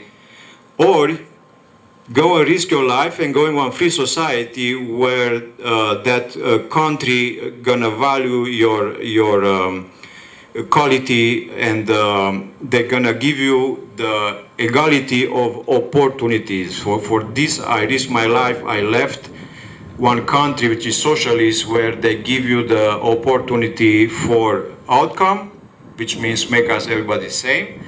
And I risked my life to come in one country where I have the equality of opportunities, like all of us we have. So even if I have accent, I can work 3 times per day, like you or others. So I had not issue with that, and that is why I got here. So I escaped, and it was not easy to tell to others, especially to my wife, what I'm gonna do and plan, because this Secret Service, they were very criminals, and they were able to force her and figure out what we want to do and what I want to do. You never know. So on the last day, I told her I'm gonna leave, and I knew in that times the soldiers used to stay face inside of the country and with the guns and shoot people if you want to escape, not face the outside. Nobody was crazy to come in Romania, so it was easy. So they were busy with us. So therefore I knew they kill and I knew you can destroy all of life, and I decided to go, and the most powerful moment in my life and painful was when I turned off the lights and I kissed goodbye my wife, and because I never knew if I'm gonna see them again. So that feeling related with the law enforcement, I have extra respect for you guys, and I share with you.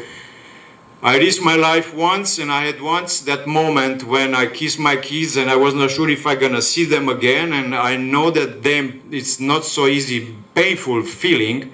And you guys, you are doing each day, you risk your life, you don't know if you come back again next day or on the evening. So I really understand what you feel, and it happened only once for me, and for you it's happening each day. And we really need you guys. In one free society, we need law enforcement, because the good people need you and the bad people, they have to be punished. So this is the only one way.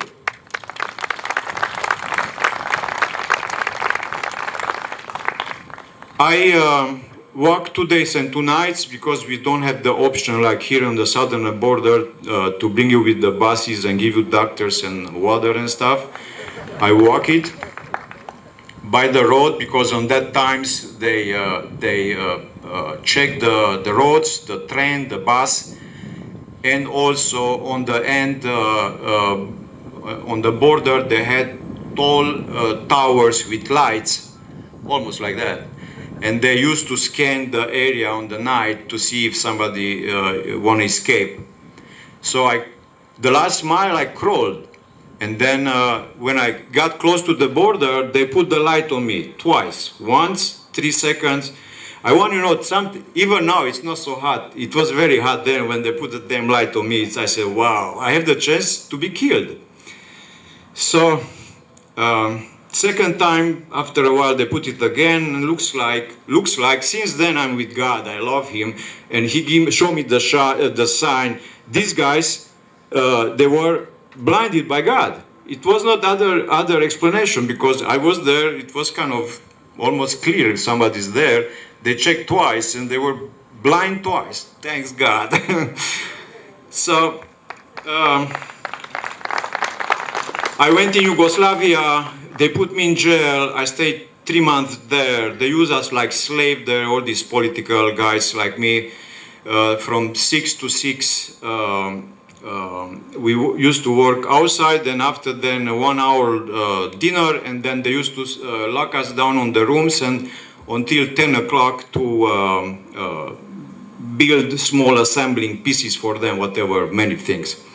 So I was blessed again, looks like God followed me. I escaped from there, and then I walked all the Europe, and I got in Netherlands, and I asked for political asylum for US, because I learned about the US, and I know many things about US, and I wish all the Americans should know the same thing. And I decided I want to put my baskets in one country, which for many generations, the eggs gonna have good life, which means my kids and grandkids and so on. And so this was America.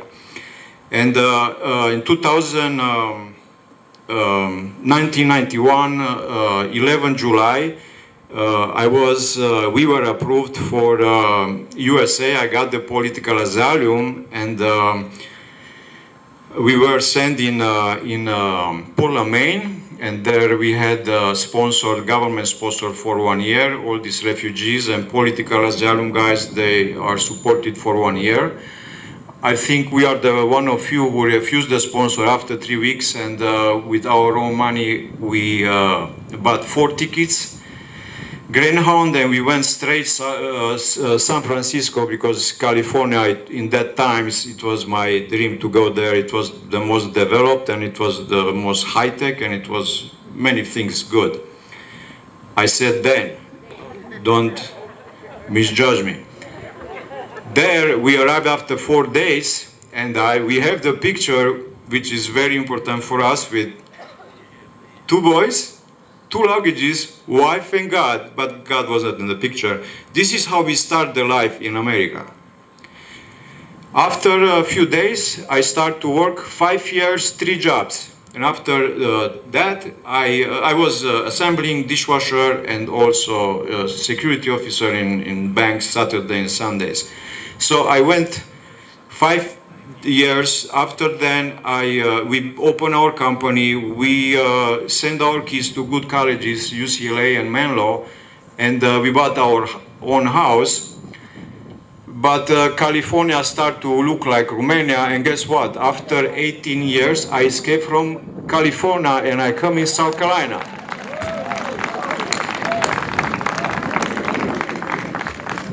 I tried to integrate, it was clear we have to integrate in America if you want to accomplish the American dream, so I left behind me Romania, we start to learn English, we decided to put the kids and wife, and I took the other job to go work, make money, and together we were able to dream about the American dream. And so from there we come here, and we went there with 2 luggages, wife and God, and 2 boys. When we got back, we bring 5 trucks, 4 U-Hauls with cars, so I suck them a little bit and I bring it here to you. So we have some extra stuff from there. And what I learned, I had the chance to go in some countries, and I learned America is not perfect, but it's the best, and we don't have to change something which works just because small things we have to adjust and fix. This ideology make America to be one special country and envy of the world. So why the heck we want to change it just because some sick billionaires want to take over and have more money? We cannot allow them to do that. What they are doing, it was until now redistribution their wealth from the people, from the hard workers to the lazy ones. And now what they want to do, they want to redistribute the wealth from the developed country to the developing countries. And then this is the socialist globalist in my view. We cannot allow that. And I really like that America first. So we have to take over 22. I think it's our last chance to do something if you like your kids and grandkids. It's not question mark what they're gonna do. It's really clear what they are doing. Already in 1.5 years, they destroyed the country. These guys hate our country and hate us, hate the people who pay them and make the hard work for this country. So they hate us. And they hate me too, even if I have accent, but I'm brother with you and I'm in the same side with you guys, and I'm really ready to fight with you. So 24, it's very important also, and I miss the mean tweets. I miss the $2 gallon of gas. I miss the energy independence. I miss the border to be locked down and we allowed who we want, not who just want to come in. I miss the economy, where we had good futures and jobs and good jobs, and I miss to be respected all over the world. And I really believe we had in my lifetime here, only one president told me American first and then others, and this is Trump. Watch what they are doing to Trump now. The same thing did the socialists in our country. We cannot have law enforcement and we cannot have rule of law, two rule of laws. That doesn't work. Only in dictatorship they are. So all what I want to tell you, thanks for everything. Keep fighting. This is the thing how in weekends we can show up, show we are many, show we are together, even if you don't know our names. And just stand up. If you really love your kids and grandkids, this is the only way. Freedom doesn't come from free. And also the very important thing is, if we lose the freedom, gonna take generations without freedom. You cannot fix it fast. Thank you, God bless you, and all the best. We have to stick like that. Thank you.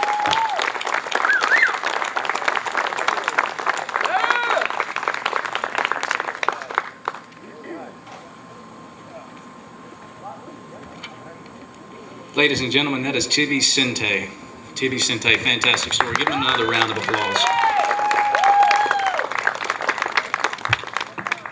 All right, our next speaker, I believe everybody right now, one of the issues that are, I guess, kind of hitting home for us is the issue of education, our schools. Our next speaker has vowed to fight for our schools in our state, and we're very happy to have with us to speak today a candidate for the South Carolina Superintendent of Education, our next, hopefully South Carolina, I'm not going to say hopefully, it's going to happen, our South Carolina Superintendent of Education candidate, Ellen Weaver.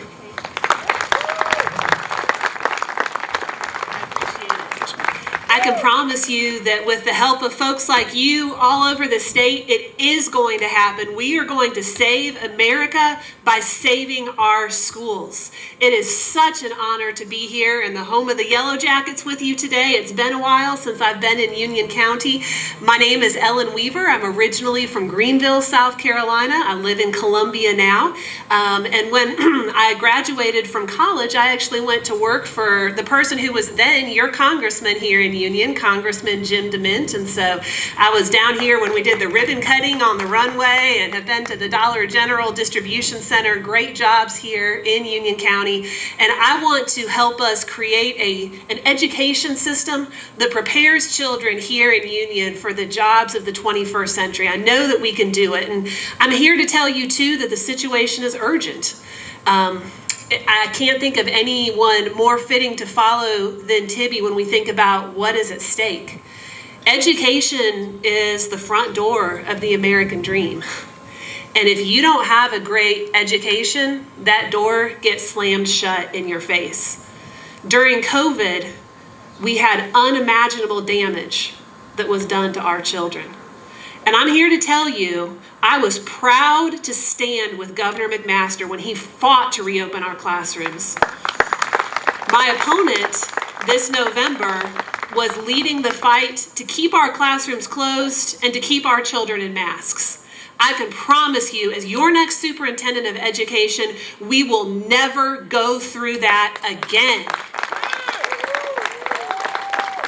So I'll just talk briefly about some of the things that I believe are most important in education. There are so many things that we could talk about. We have not gotten to the place where we are overnight, and we're not going to turn the Titanic around at the snap of our fingers.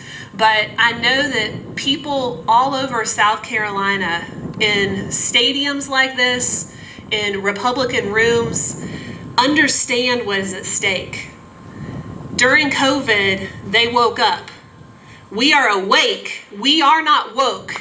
And we will take our schools back from the folks who are trying to indoctrinate our children and who are forcing national BS on our teachers. We have got to stand up against Washington mandates. The first thing we have to do is make sure our schools are safe. Nothing matters if we can't know that we can send our kids to school in the morning and they come home safely at night. So I appreciate what Congressman Norman shared about how he's going around to every single one of his grandchildren's school to inspect the safety. There is so much that we need to do.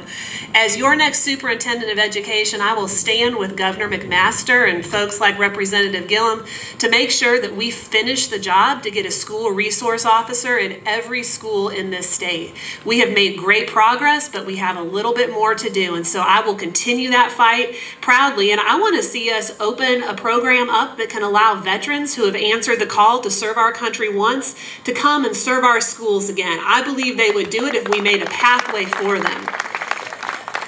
As I've traveled this state, it breaks my heart to talk to teachers. They are tired.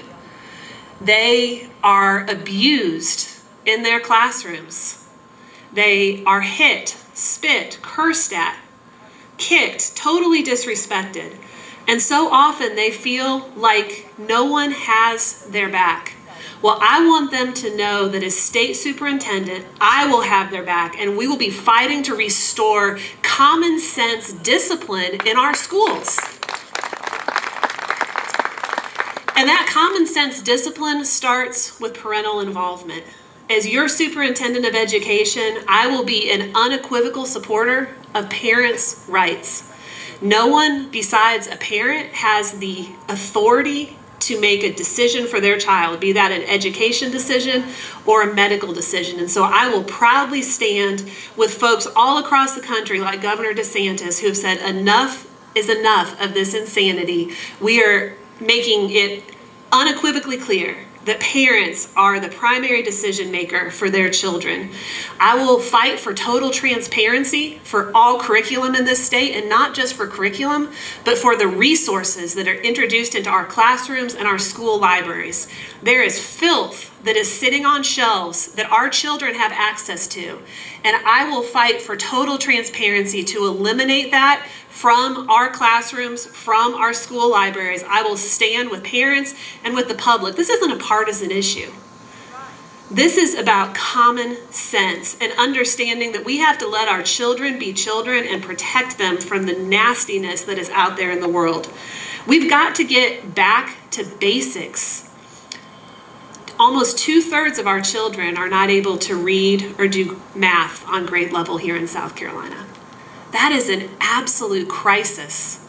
We have gotten away from teaching phonics in the early grades, and I'm glad to say that that is starting to see a resurgence again.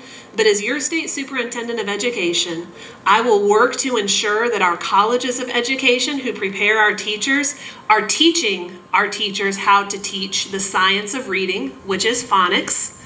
And I will ensure that the teachers who are already in the classrooms are teaching phonics to our children. If we want to close the achievement gap, what I like to call the opportunity gap, it starts with basic literacy. From kindergarten to third grade, you learn how to read, and from third grade on, you read to learn. And if you don't have that fundamental skill, you fall further and further behind. Did you know that when they are planning prisons, they look at the third grade reading scores to determine how many beds they're going to need down the road? Third grade reading is where it's at. And as your superintendent, we are going to have a laser focus on literacy. There's so much more that I could talk about. We have an incredible opportunity in front of us. What I love about being a South Carolinian is that we have two state mottos. First, while we breathe, we hope. There is always hope as long as there are God-fearing, freedom-loving people who are willing to come out on a Saturday afternoon and listen to how they can get involved and fight the fight. Then there is always hope. But we don't leave it at just hope in South Carolina. Our second motto, which a lot of people don't know, is prepared in mind and resources. So we get out and do what Congressman Norman was talking about. We plant those seeds. We sow the field, and eventually we will reap the harvest. If there is one thing that I have seen in my time traveling from every corner of South Carolina during this campaign season, from the coast up to the mountains where I'm from, it's that people are engaged. They want to know what to do. And so I'm not just asking for your vote on November 8th, although your vote is critical. So please get out and take 10 of your friends with you, because we are against an organized education machine who is going to be fighting change every step of the way. But beyond your vote in November, when I am privileged to be your next superintendent, I'm going to need your volunteerism. For too long, we have expected our teachers to do everything. If we as members of the community do not step up and volunteer in our schools, then what happens is on our shoulders. So I'm asking for your vote, I'm asking for your volunteerism, and I'm asking for your prayers. As Congressman Norman said, it is tough running in politics these days, and normal politics is nasty enough, but when you start talking about education politics, the long knives come out. But you know what? The fight is worth it, because we are fighting not only for the future of our country, but for the hearts and the minds of children that God has created. And so as your superintendent, I'm excited for the chance to get to work hard on your behalf, to save freedom in America in South Carolina and to give our kids the brightest possible future they can have in order to reach their full God-given potential. Thank you very much. It's a pleasure to be with you today.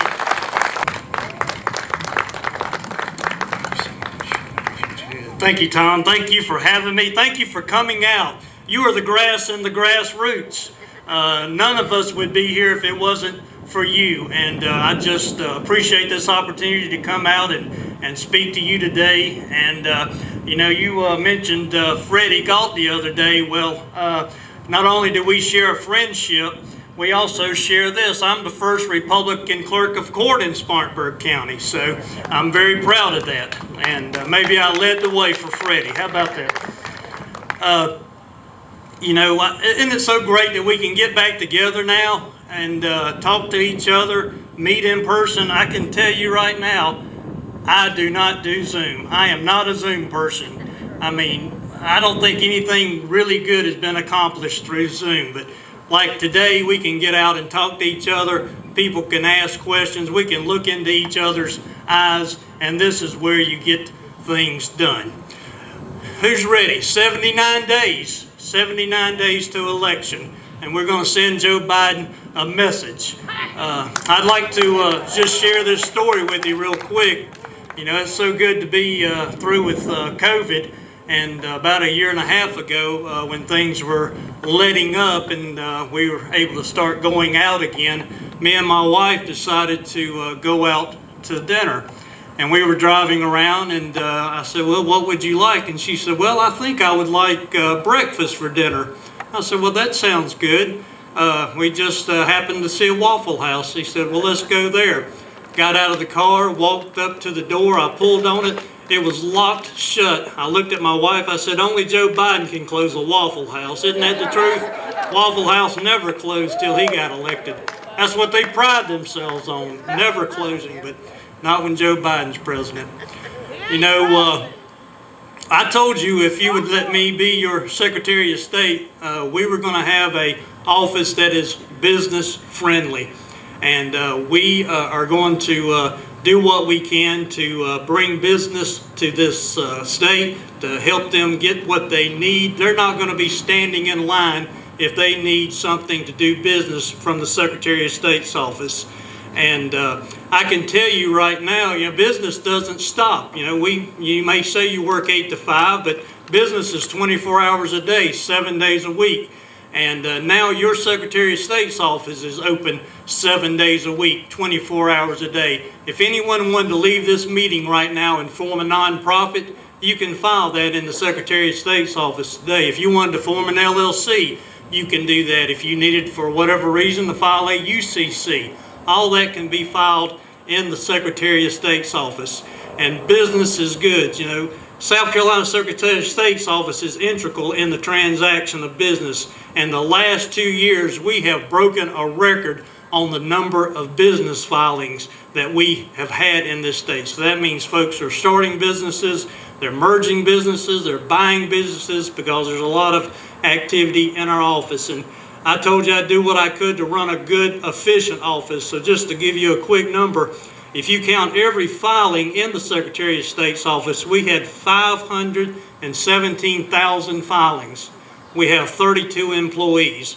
I think that's a good return on your investment in the Secretary of State's office.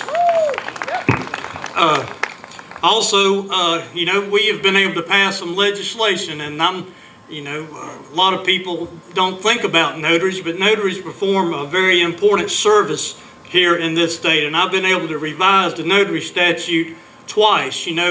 Really all you had to do was be an elected official to be registered to vote to be a notary in South Carolina. I said, well, I think we need to add more qualifications to that. So now, if you want to be a notary in South Carolina, you must speak and understand the English language. That's a good requirement, isn't it? Also, I'd like to thank Shane Martin and other legislators for their great help. We're going to roll out, hopefully in the next month or two, electronic notarization. And the way this state is growing, it's going to be a tremendous benefit for the financial community, for the real estate community, the South Carolina Bar. A lot of closings are now going to be electronic. They're going to be on the screen, and that notary still has to be in the presence of the signer, but it can all be done electronically. No mail. It's more secure, and it's going to be sent straight to the Register of Deeds. And I think that's going to be very good for our state, and we're looking forward to implementing that. And also, one thing that I told you that I am passionate about, and I remain passionate about, is protecting our charitable donors. Do you know South Carolina ranks in some surveys in the top 10 when it comes to charitable giving? Isn't that a wonderful thing? Doesn't that speak volumes of South Carolinians, that they want to help others, that they care about others' needs? But unfortunately, because we rank so high, a lot of people want to take advantage of that generosity. And I'm going to do everything I can to make sure these people cannot take advantage of our donors, not use this money to what they say they're going to use it for. And this isn't a number I'm necessarily proud of, but it is a record, and it shows you that we're holding folks accountable. Last year, we collected $400,000 in fines from the nonprofit community, which also was a record. Just to mention a couple of cases that we have been able to close, that we've been able to work on. There's a group called Miracle House of Hope. Please do not give to them. We have taken them to court. We have an injunction against the director of that organization. They have a mission in Charlotte. They stand on the street corners, but please call enforcement, law enforcement, if you see those individuals soliciting. If you get a call from Vietnam, do not donate to them. They promise that they have treatment facilities here in South Carolina. They do not. They have no treatment facilities here. And one other thing that I'm very proud of is, everyone remember the truckers up in Canada? Yeah. Do you remember when they said on television that GoFundMe was not going to give that money to those truckers and maybe give it to another organization? I said, well, that's not right. And we called GoFundMe, and I can tell you it was 100 individuals in South Carolina that donated to those truckers, and every one of them got their money back. And we're glad that we were able to do that. Also, we were able to settle a case with Cancer Fund of America. We shut them down. We were able to get $30,000 as far as the action taken against them, and we donated that to the Hollings Cancer Fund down in Charleston. So some of that money did actually go to its intended purpose. So thank you for letting me be your Secretary of State. Don't we have a wonderful ticket with our governor all the way down to our Secretary of Education? And I know with your help, the most important thing we're going to have, and that's a winning ticket. So thank you for letting me serve as your Secretary of State, and thank you all for coming out today. Thank you, Mark. Thank you.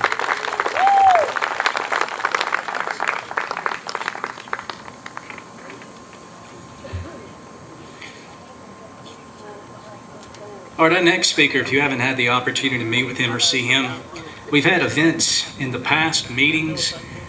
He has definitely come to. Anytime we've ever reached out to him, it's never been an issue for him to come out. And we're so glad that he's out with us tonight. Very intelligent man, very good man, got an amazing wife, just very incredible people. And I just want to say thank you for coming out and speaking. I present to you National Committeeman for the South Carolina Republican Party, Mr. Glenn McCall.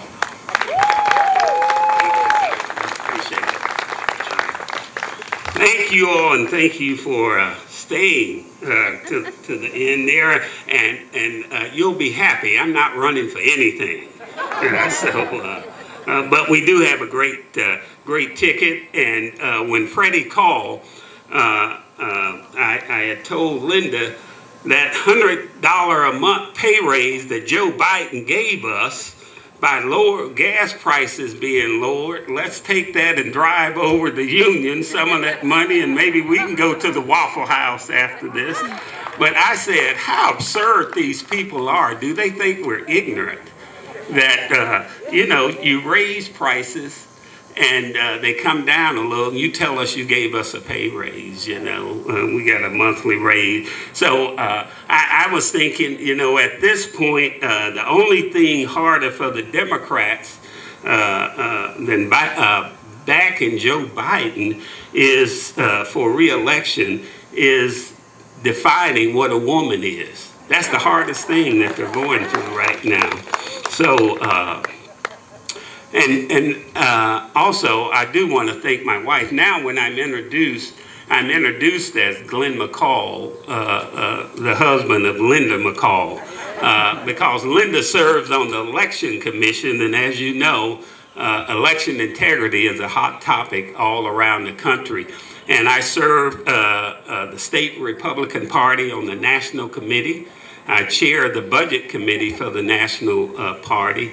Also, I was the co-chair for the convention in 2020 in Charlotte, and co-chair for the 2016 convention where we nominated Donald Trump in Cleveland. And we just announced in Chicago a couple of weeks ago that our 2024 convention will be in Milwaukee, Wisconsin. So we're excited about that. Driving here this afternoon, I was telling Linda, I was trying to think about what I could say this afternoon without keeping you sitting there in your seat for a long time. As Mark Hammond said, less than 80 days before the election. And the first thing I want to say is thank you. And thank you for sharing and giving up this afternoon, coming out here today, for serving those of you that serve the party and work and do grassroots support. We really appreciate it. And thank you for sacrificing, because you love this county, Union County, you love this state, and you love this nation. And at the national level, we look at all the elections and we do polling. And I would agree with Ralph Norman, it's going to be tough. The numbers are shifting a little bit. That big amount of seats that we thought could take may slip, but we still feel we'll take the House. The Senate, we're going to have to work hard for. All of our senatorial candidates are being outraised tremendously, 3 and sometimes 4 to 1. We look at Herschel Walker in Georgia, he's being outraised 3 to 1. So this is not an election for us. I think we need to look at it, Democrats versus Republican on a national level, red versus blue, liberal versus conservative. It's much bigger than that for us, and it has to be. This election will chart America's future. I've served, and I think those that have served and are serving in law enforcement, 24 years in the Air Force, served nearly 20 years as a senior executive for Bank of America, and I know it's tough, and I thank you for serving for our future. So this is an election about freedom versus government controlling every aspect of our life. I believe this is an election about parents, and we've heard that from Ellen, having a say in how our kids and your kids are being raised. And this is about whether we have a country that embrace difference of opinions and we can debate issues versus a country where the media and big tech control and censor what we say. At the RNC, we filed a FEC complaint against Google, and we have a lawsuit. What folks didn't know, and we hired a third-party consulting firm to look at this, doing between 2019 and the 2020 election, 60 days before the election, 90% of Republican candidate fundraising emails were going to spam, and less than 10% of Democrat fundraising emails were going to spam. So the consultants looked at this, and they estimated that had almost a $2 billion impact on fundraising for Republican candidates. So we want to make sure that doesn't happen this year. And so we have that choice of rule of law or securing our border, accepting crime and chaos. So this year, which we always say it's an important election, but this really is one of the most important elections. So if you know, folks, we will win. It will be a red wave in South Carolina, no doubt about it. But in North Carolina and Georgia and states, these swing states, if you know anyone in those states, call them and encourage them to get out and vote. Because it's going to be really important that we take, at least we have one stop guard, if not two, preferably two, the House and the Senate, but at least the House. So I want to thank you for what you do. I want to thank Freddie and Tom and the leadership team of Union County, and just say God bless you and God bless America, and let's stand strong for the United States of America. Thank you.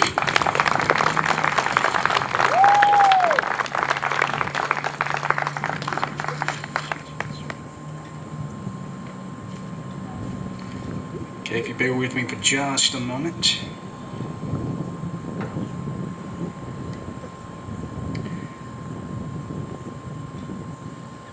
Let's see.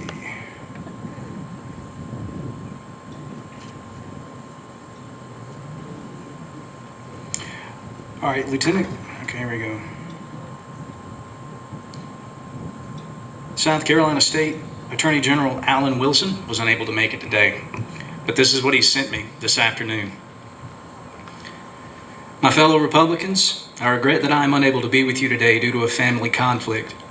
However, I did want to thank you for your vote in the South Carolina Republican primary, as well as send you an update on important issues that your Attorney General's office is involved in. Now that we are doing everything in our power to push back against President Biden's failed policies, we have sued the Biden administration over a variety of issues ranging from vaccine mandates to immigration and border control. I wanted to briefly highlight two or more of our recent efforts here. First, last month, we filed a lawsuit over the administration's new gun control policy. This policy would seek to regulate millions of firearms across the country. Second, our office recently sued the Biden administration over new guidance on Title IX. Now, this lawsuit seeks to prevent the Biden administration from holding kids' lunches hostage if local school districts do not comply with their radical agenda. The president should not politicize our children and school lunches. We've been equally as busy at the state level. We are actively defending the state's heartbeat bill before the South Carolina Supreme Court. We've also recently launched a new initiative to ensure transparency and accountability with school boards and school districts across the state. In doing so, we hope to ensure that school boards comply with our state freedom of information laws and properly safeguard public funds. Please contact me if I can be of any assistance to you. He says he looks forward to seeing Union County soon, and that is Attorney General for South Carolina, Alan Wilson.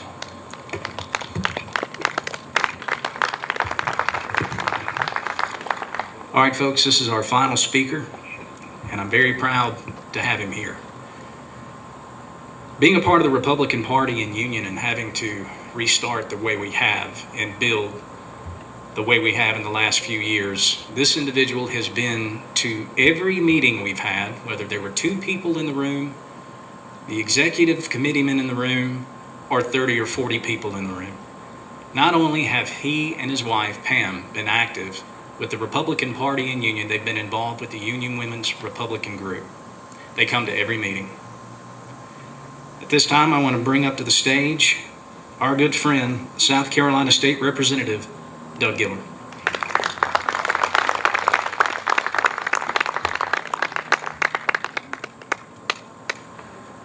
Hey everybody, thank you for staying through the evening. I know it has been a long afternoon, so I know I'm between you and lunch, or you and supper, so I'm going to be very quickly. I just want to tell you a little bit about the things that you should know about this.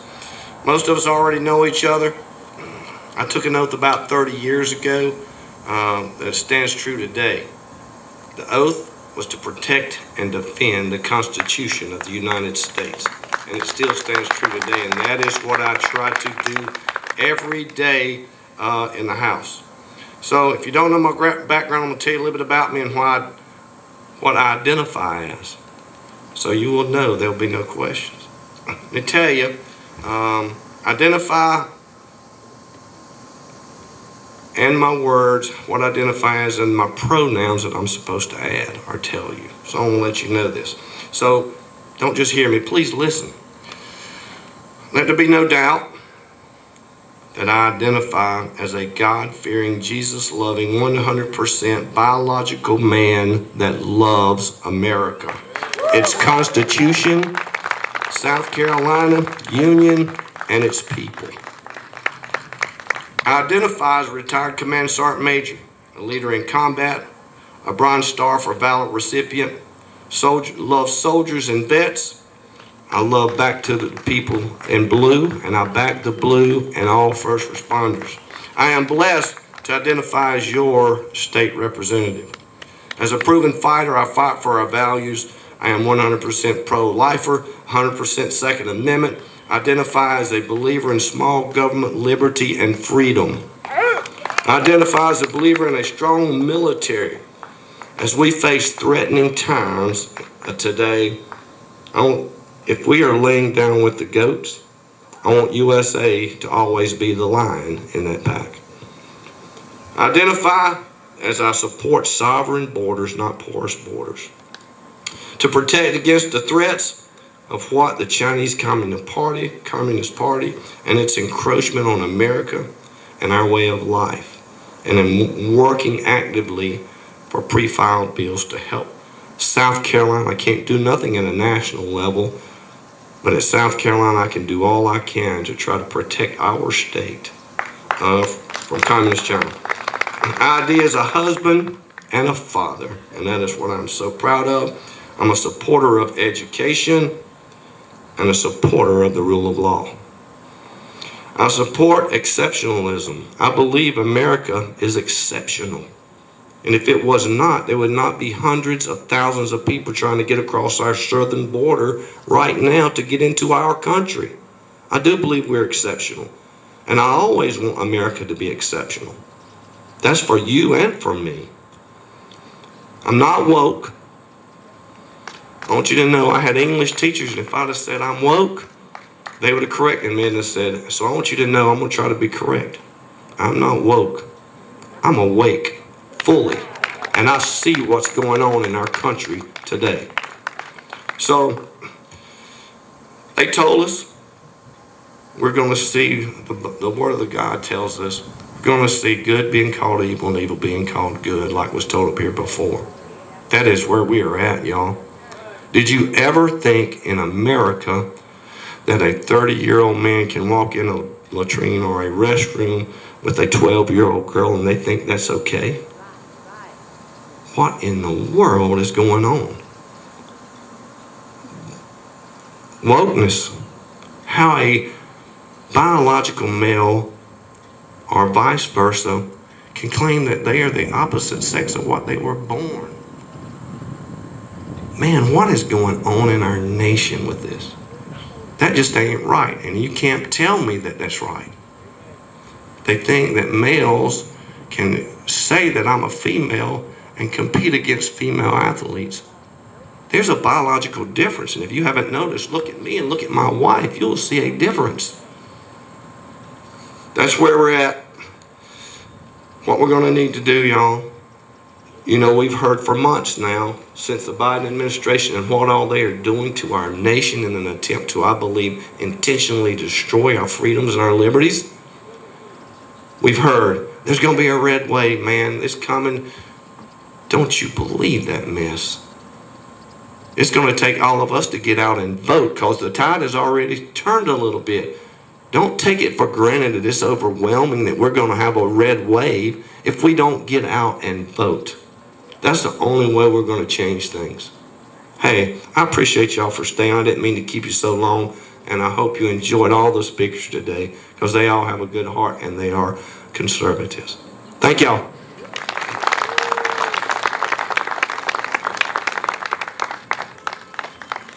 Before we close out, I want to say a few things. This event was put on this afternoon for you.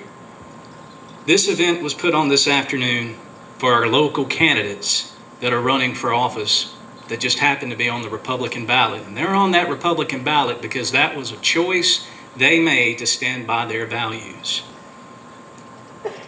We've done this for you to try to give you the opportunity to meet these candidates one-on-one, hear what they have to say. We've done everything we can do. Now it's your turn. October 24th through November 5th, you have 2 weeks to get out and vote before November the 8th. Tell everyone that you know to get out and vote. There's no excuse. This election and this nation is ours to lose if we don't take action and show that we care enough to come to the ballot box and vote for our values and where we stand. We can say that we're Republican all day. We can say that Union County is filled with those who love the nation and hold those values true. But I'm here to tell you something. Those Republicans sitting at home on November the 8th and not going out to vote are just Republicans that are sitting at home. And we could have those votes at the ballot box. So I'm asking you, we've done all we can do up to this point, and we're going to continue to help these candidates along the way. But we're asking you to tell folks you have 2 weeks. If you can't make it on November 8th, there's no excuse. You have 2 weeks, October 24th through November 5th, until Election Day on November the 8th. Do us a favor and work as hard as these candidates are working. We need you. This nation needs you. More importantly, Union County needs you. Thank you so much for coming out today. God bless you. Have a safe evening.